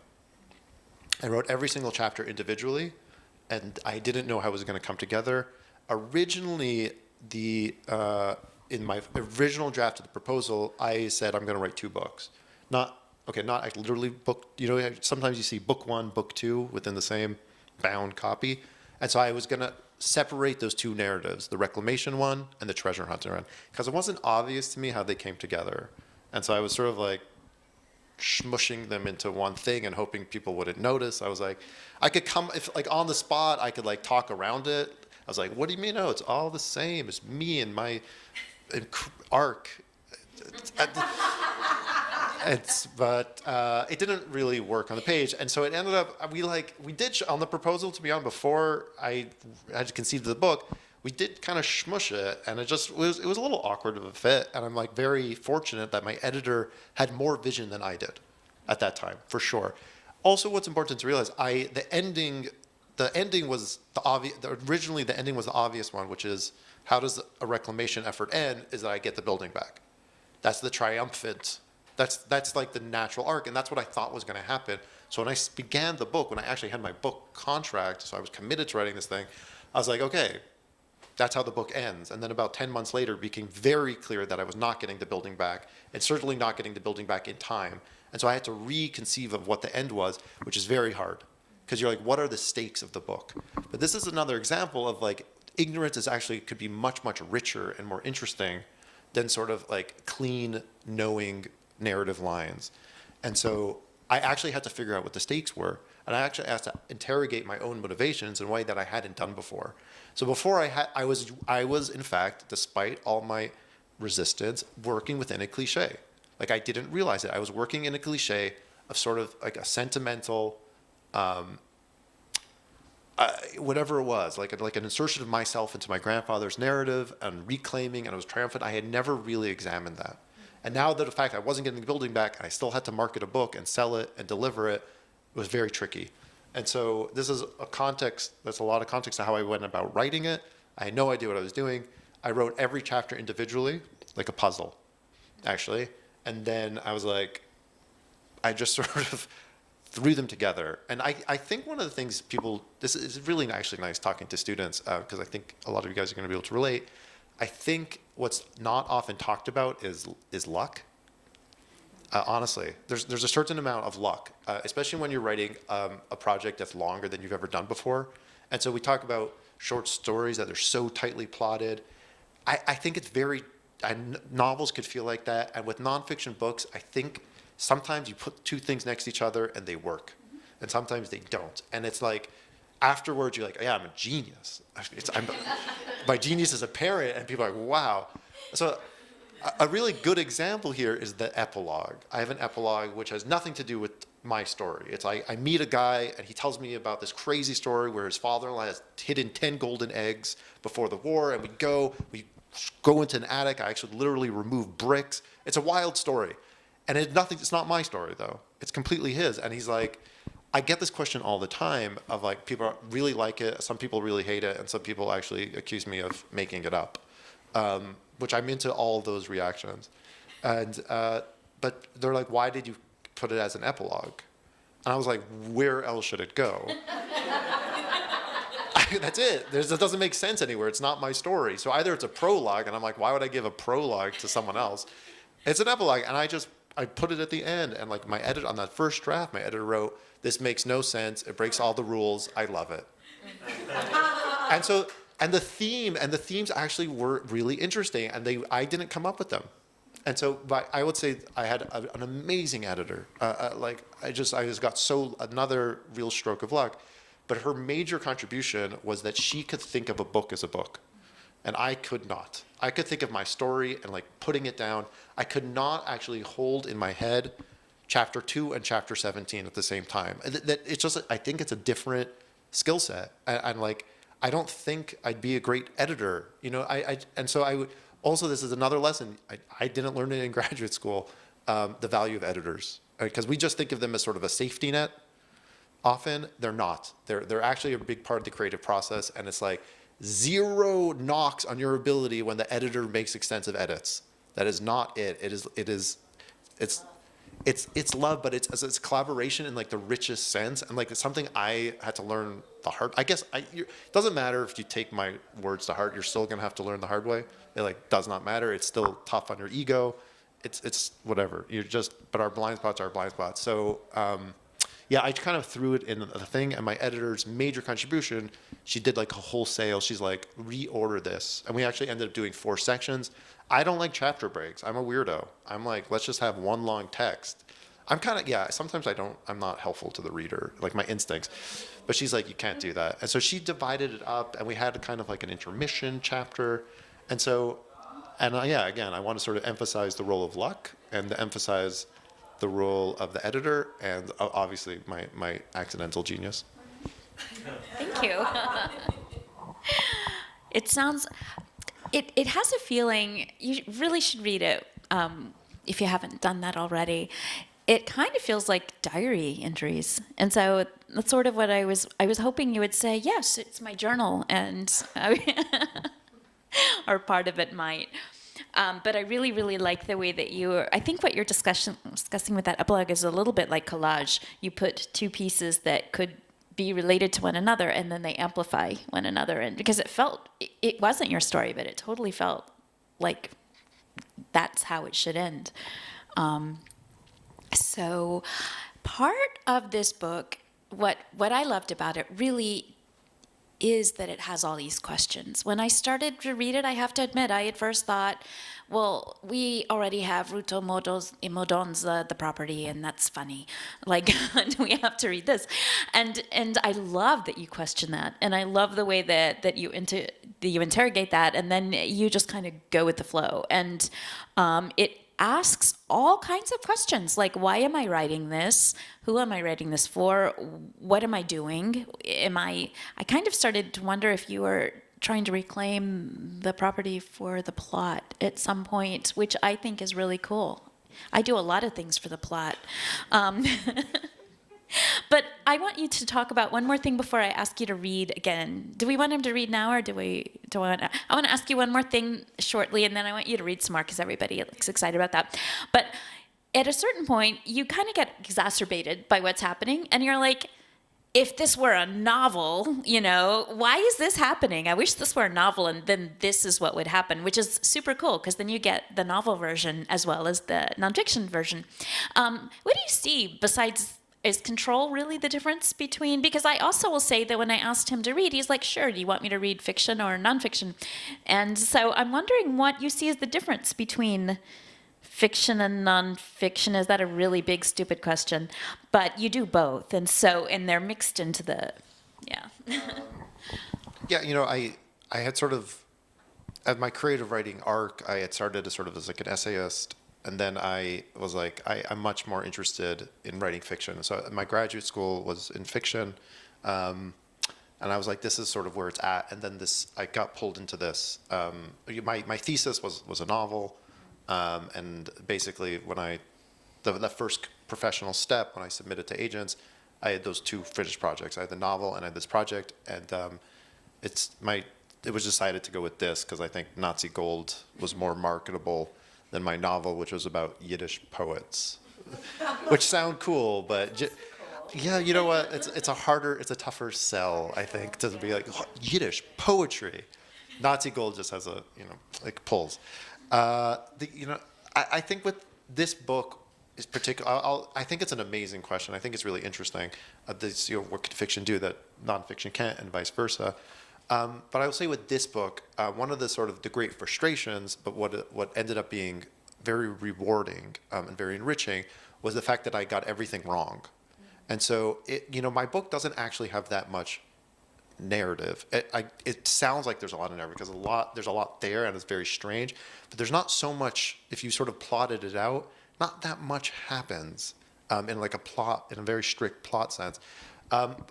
What my argument or my read of the book is the plot, like what moves the the engine, if you will, is error. There's a lot of mistakes. There's a lot of misjudgments. There's typos. My lawyer submitted the wrong paperwork. I went to the wrong address. The address, like spoilers galore here, like it wasn't actually my grandfather's childhood home. I don't know, too late. Like it wasn't my grandfather's childhood home. It was actually my grandfather's investment property. Just stuff like this. And You just ruined the book. Not for me. yeah, if you guys are like, well, it's all about an investment property. If it ruins the book for you, one of us is doing this wrong. So, but there's a ton of errors and misjudgments. And to me, nonfiction is a mode that I was able to get at it. And what fiction would have been clean. And so you're right, it's frustrating. It's so frustrating when you're like, nothing's going the way it should. Everything I thought was wrong constantly over years. And it's like, so with nonfiction, you're like, what do I do now? What do I do now? But that could be part of the story. And to me, that became really interesting. You're like, okay, there was curse words flitting through my head, but I can't curse at the same event that has a Devar Torah. So, Only because you're Canadian. Americans can do it, no problem. yeah. And so with fiction, there's a certain cleanness, which I think could be really wonderful because things could get subsumed. But with nonfiction, the nonfiction that speaks mostly to me, as I love the lack of neatness. To me, that's much more interesting. That's what gives it texture. And also, I could say, I don't know. I don't actually have to construct that meaning. I could actually wonder aloud. And I could try and put it together. And a lot of what I do in my nonfiction is actually struggle to make meaning. I'm not a natural memoirist. And so, to me, the story is figuring out what the story is. And so that's going to be constantly throughout. And so, yeah, by the end of the book, because I lost my stakes, I lost them. I don't have the building back. And so, that should have been it. The last chapter in my book proposal, when I sold the book, was me and my father are going to go, we're going to sit in court, we're going to triumphantly reclaim this building and have a father-son bonding moment and quote-unquote win. And now I was like, I literally didn't have an ending. And so I was like, it's a source of great frustration because the story's not going as planned, but it's something that greatly enriches not only my experience, but actually the actual writing of it, because you're like, okay, now what does this mean? Which to me is going to almost be always more interesting than what actually happens. Yeah. Sure. So I will actually read that last section. Speaking of spoilers, no. Not epilogue. Okay. Anyway, this is chapter 18, it's the last chapter, so there's just a quick saying my lawyer, who's named the killer, spoiler, it's not exactly what you imagine. Anyways, that it just keeps going. I'm trying to get updates and it just keeps going. 6 months, then a year, and then 2 years. Okay. I had hoped to conclude my story properly, satisfyingly, fade out on a successful reclamation of my ancestral property, a triumphant finishing of my grandfather's unfinished business. Hurrah! Mission accomplished. How glorious, how touching, with so many beautiful, important lessons learned along the way. Or, plan B, I'd fail, come up empty-handed, have my mission crushed. This would probably be a richer, more interesting, more poignant ending, truth be told. Certainly, there'd also be many beautiful and important lessons learned. But neither of these outcomes has come to pass. It's been nearly 5 years since I first sat down with the killer, since I took those first steps towards reclamation, and I have neither succeeded nor failed. This is an open-ended ending. My lawyer, and also the lawyer I've hired to explain my lawyer to me, and others who've been through this tell me that my case isn't unusual. This is how it goes. This is how long it takes. But 5 years is 5 years. And it's also indefinite. I don't know how long it will be before the issue is resolved in either direction, until I reclaim the building or it's determined with finality that I cannot. It could be months, it could be years, it could very well be never. It's not the ending I'd hoped for, but maybe it's a truer, more appropriate ending. Because at heart, this was never really about whether or not I was successful in reclaiming family property. Those stakes are hollow. Let's say I did in the end get it back. Then what? Would I have won? Completed my memory quest? Beaten the final boss? What epiphanies would be suddenly realized? What sentimental circuit would be suddenly completed? I can't even say for sure that it would have been what my grandfather wanted. Maybe he would have much preferred that none of his descendants ever went back to Poland than that his father's investment property be reclaimed. Maybe he'd gladly have given up the building if it meant I wouldn't write about the dispute between his children. Maybe he'd have been outraged that I erased his eldest son from the Polish legal record. It's less about the building than what the building stands for, and in turn, what the reclamation stands for, and these are open-ended questions. What matters here is less the name on a deed than trying and failing, but trying still, to understand what it means to have, to lose, to take back, to intrude, to inherit, to define your legacy, to declare your legacy, to impose your legacy, to misread your legacy, to impute value, historical, material, sentimental, and then immediately doubt that value, to assume the role of the protagonist in a story that isn't yours and that you can never understand, to unpause someone else's moral journey, to trace the Ouroboros spiral of questions of family, history, justice, money, religion, ego, object, memory, meaning. This isn't a mission, in other words, that can simply be completed. Yes, the more I think about it, the more I think that in the most morally honest version of the story, the reclamation would be perpetual, irresolvable, Sisyphean. My children and their children should inherit not the building, but the struggle to reclaim it, the struggle to understand what it is they're trying to reclaim.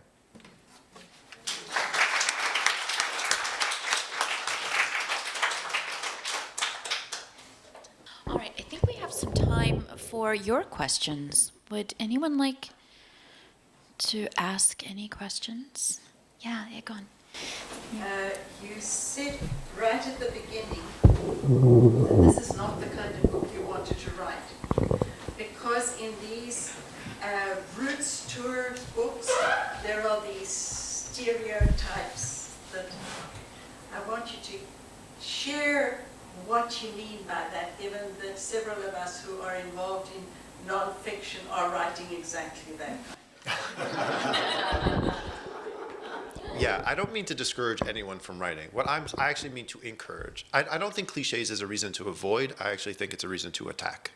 I think when there's a lot, as sort of a genre that is full, and a genre that it has a very strong sentimental pull, the honest story will stand out. And so, yeah, I don't mean it in any way to discourage. It wasn't for me, like when I was imagining like my writing, but there are books like this that I love. For sure. There's a lot of them. And so I think I'm just like a pisher who lives in Brooklyn. But I do think if I would speak about the writer's responsibility is to know what you're writing into. And so often you have these nonfiction books that pretend like they're the only nonfiction book that was ever written in that space. And so especially in these, like, and I'm in shaky territory here, and I know. And I like talking about sort of Holocaust memory and legacy and Holocaust literature. But it's my opinion that sort of anyone writing today, anything that sort of touches upon the Holocaust has to recognize that there's how Holocaust memory is being shaped today. And so for me personally, who I don't have a sentimental relationship with my grandfather, I didn't have a personal relationship with their Holocaust story, I didn't know their Holocaust story, it would have been very dishonest of me to pretend otherwise. To actually and that could have happened really easily without me understanding that, or without me being aware of that. There was like a sentimental gravity here. And that would have been the version, had I gotten the building back, that would have been that book. And I would have like done it subconsciously or unconsciously. I would have had this like sentimental story of getting this back, and it'd be like, ta-da. And so I want like don't take cynicism from what I'm saying, even if I am being a little cynical. I want like people should be, there's an opportunity here to be more honest, to be very, very honest. And so like, what do I mean? Okay, so you're asking what are the stereotypes? Okay. Yeah. Yeah, one of them I think is like certain books that people show up. Yeah, I spent a lot of time in Europe. I'm not an expert, and I think it's really important to sort of declare your non-expertise. I think so. A lot of people show up, and their book is full of like very similar insights to other books. Now, does that mean those insights aren't real? No. But I do think in a book of nonfiction, I don't think criticism is something like way on. I actually think a book that's going to deal with like Holocaust memory has in some way to be a little bit of a book of criticism. And so you sort of have to sort of acknowledge and be aware of how this book is operating today in 2023. A book like the memoirs that were written in the 60s and the 70s, 80s are very different. They're going to resonate very differently. And so when I read a book that's sort of unaware of what's going on, like unaware of the period it's being written in, and unaware of the other books that it's like sort of in conversation with, it doesn't have to be like criticism, like it doesn't have to be like academic, it doesn't have to take a step back and be like, here's the existing literature, not at all. But it's sort of an awareness. I think a lot of people don't take into account the countries that they're in. And so like, again, you could kind of do anything you want as long as it's honest and true. But I do think, yeah, that's a cliche or a stereotype or something, a blind spot, I think very often happens. How do we treat these countries and sometimes the people in them? And so I had those blind spots, and I actually don't think I fully stamped them out. I'm having this really interesting experience. My book came out in Poland just a couple weeks ago. And I've been talking about this book for a long, like 2 years, in public. And people are asking great questions. It's rare that I get a question I haven't heard. But now I went to Poland, and I'm either getting the same questions or questions I haven't heard, and I don't know how to answer them. I'm actually having a really hard time answering Polish questions. And I'm like, either it's a blind spot or it's like, it requires like a really serious recalibration of an understanding of what the audience is. And so I don't speak Polish, and it was really important for me to declare that up front and constantly. And so, yeah, I think sometimes writers in this space, they go to a country sometimes for a few weeks, and they come back as a relative expert. And that's the crazy thing, they are a relative expert to most of the readers. So I'm having the experience when I'm in the United States, I know the most about Poland in the room. In Poland, I know literally the least of any person. If a person walks off the street, I know the least about Polish history. I know the least about Polish culture, about language, about cultural discourse. And so like, I see it very often, even from non-writers, people come with like an insight, they're like, wow, and they're really taken because it's a really emotional thing, and then like, how does that get processed? I know I'm sort of like, this is all confusing and things, but I don't know. I'm a certain skepticism is probably helpful, right? Yeah, I would like to add something here about what he's saying, and I don't know if this is going to dovetail with what you want to say or just totally wailing you aside. But one thing that struck me about exactly this, because like I said, my family is not Jewish, and they come from exactly the area that you're coming from, Silesia, the Czech side. And it's a tiny little area. And they do everything different. They cook different, they make dumplings different, right? and it's weird, it's a weird place. And what I really like about it is that when you're there, the Holocaust is like nothing. It's something that happened, but it's not a big part of the history. It's not like it's not a big deal. But what I love about what you did is that the book is able to inhabit so many different perspectives. So partially it is a Holocaust, it deals with the Holocaust. Partially it deals with reclamation. Partially, that's my phone. Taylor, can you turn that off for me? Sorry. I had it on mute and I heard the little mute go off after 2 hours.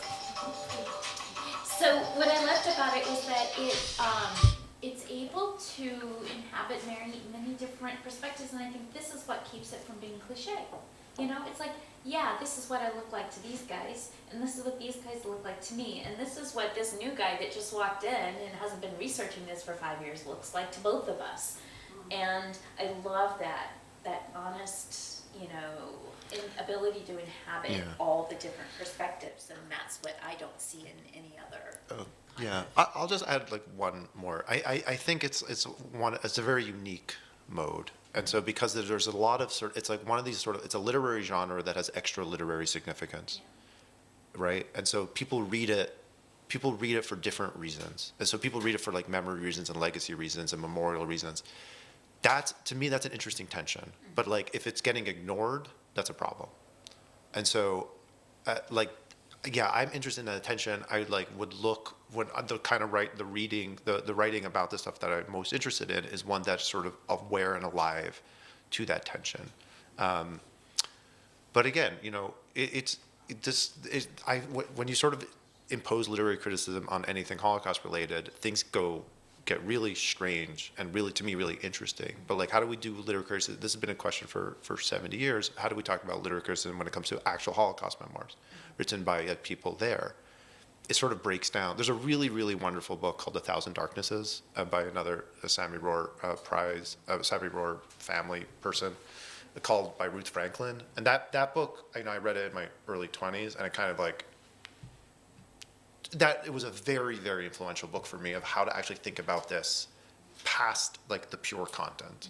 That was really important for me. I didn't start writing my book for 10 years after that, but I would recommend that book as sort of a way to start thinking about these things broadly. Yeah. Something that maybe will be helpful for our students. You talked about writing a book proposal, and it almost sounded as if you needed to come up with a proposal before you had an idea of the book that you were destined to write or had to write, or the must write that Bill was talking about before. Yeah. And I'm just really curious about the professionalization of being a writer and getting yourself a book contract, and the sense of I'm just going to kind of take myself to a quiet place where I can think my thoughts and figure out what it is I really want to write and what I really want to say, and then go and try to find someone to publish it. Yeah. So those are two really, really different models, and I think especially in the United States, and I don't know about Canada, but I know for sure in the United States, the professionalization sets you up to seek a contract, to seek a publisher, to seek an editor. Our students are not in that literary world, but I'm curious about the costs and benefits of that. Writing a book proposals are the worst, absolute nightmare. Yeah, I would literally rather write another book than another book proposal. They're awful because it's a very weird mode. It's a very weird, because you actually have to sell it to the editor and you have to sell it to the marketing people simultaneously. So it could, when even books you love, if you read the back copy, you're like, who wrote this? And why did they let this? It sounds so sappy and dumb and cheap and superficial. You actually have to appeal to those people. So you have to think I want this in the book critic's hands, and I want this in the airport, and I want it at my mother's best friends who doesn't read, So one of the great lessons I had from this whole process was us, people who are coming to events like this, and students and MA students and MFA students are not representative of the wider reading public. The way you guys buy books is not the way most of the world buys books. It was, and I didn't get it because almost all my friends are in this world too, but we're a fraction of a book buying public. And so the idea of covers mattering, the idea of stickers mattering, you're who cares? But it actually matters, and you're that part is kind of annoying, but it's the reality. In the US, I don't exactly know how it works here, but I know it's somewhat similar because I know Deborah Harris, everything goes through the agent. And so the agent is a middleman. There's great benefits and there's humongous drawbacks to the agent because it's another gatekeeper for sure. And so you actually have to and it's a gatekeeper to a gatekeeper. So you have to sort of play, it's like chess. You're the agent has to like it, that the editor will like it. And so if you get lucky, you have a good agent, they believe in you more than the project. So they'll invest a lot of time. Generally speaking, with a novel, you're going to have to have the whole thing written out. Very, very few agents are going to take on a novel project that's not finished. You have to, you'd have to have something really extraordinary or have a lot of followers on TikTok. I think those are the two options to sell your novel before it's written. For memoir, I actually don't have this totally straight. I believe most, a strict memoir, you probably also will have to have most of it written. For a science, let's say a very sort of standard nonfiction book, let's say you're writing science, you're the wonders of the natural world and how we might become better people, then they do not want a finished book. They will not. They won't want to read a whole book. They're going to want to sort of have a hand in how it gets shaped. And so, generally speaking, you're going to have a proposal. The proposal consists of like a, is this interesting for people? Oh, okay. The proposal will consist of kind of like, it's a very weird essay. So it has to do 4 things. Generally, it has to sort of summarize what the book is about, how it's going to be written, which is very challenging, how it's going to be written and structured, because you have to sort of say what it's going to be, who you are to write this book. So your sort of expertise and your authority has to be either be implicit or explicit, and why this book should exist. It's sort of like, and so all that has to be done. Again, unless you're very famous, you're going to have to do supplemental stuff. So you're going to have a sample chapter usually, and/or an outline. And the outline's usually pretty detailed. I didn't have an outline until the day before it was going up for sale, where some editors were like, we want an outline, so I had to write it that night, which honestly was great. Really, I'm not usually like a deadline fanatic, but that one really did help. Yeah, I went to an MFA. I did my MFA in fiction in Michigan, and it was one of the things I'm most annoyed by, that they didn't actually talk about the professional at all. Zero. Like, editors would come, agents would come, and no one actually talked about the process. And so it happens very, very, very slow until it happens very, very, very quickly. And I was you're just not prepared. And so like the process takes so long sometimes. But yeah, the thing I would suggest and recommend to the students is think about agents in a professional way. Don't like get lost in it, because it can feel like another treadmill. Like at the end of the day, the agent's gonna have to fall in love with your writing. But often, like it happened in my MFA program, it happens to a lot of my friends, we actually think about the agent as the goal.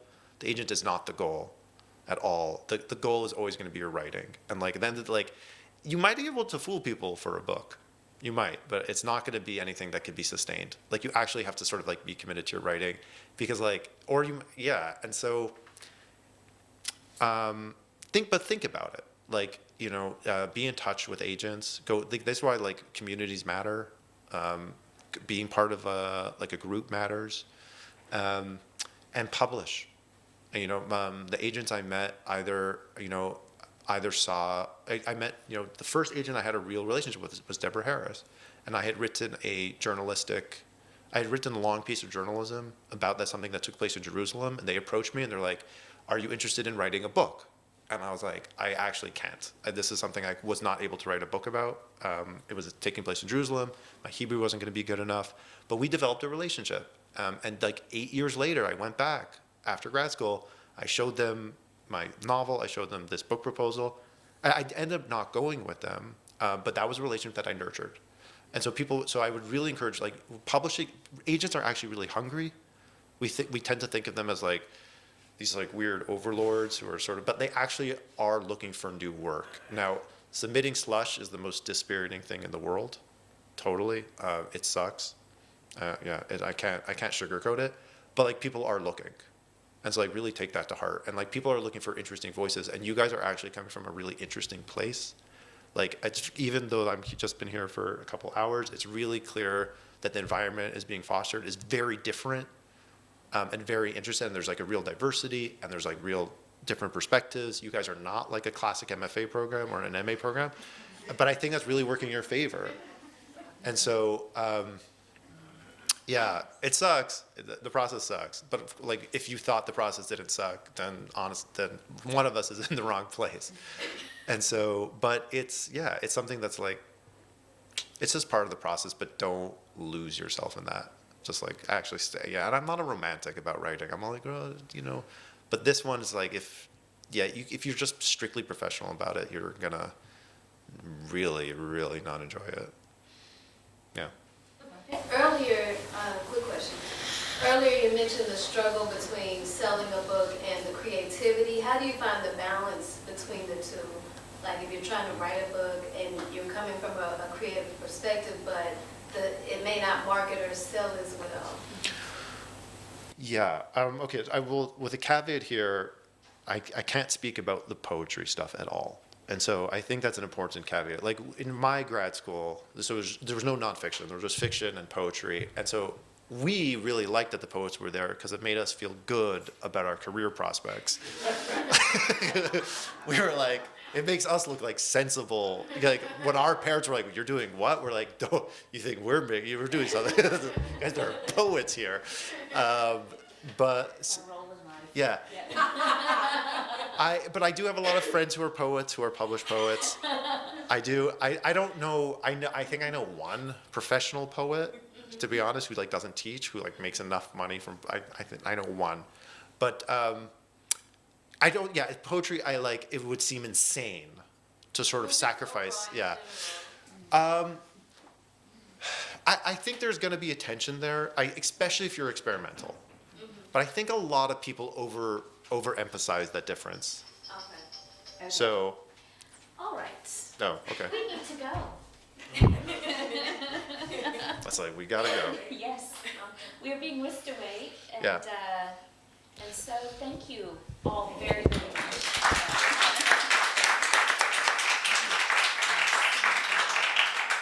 That was great. Thank you. A lot of fun.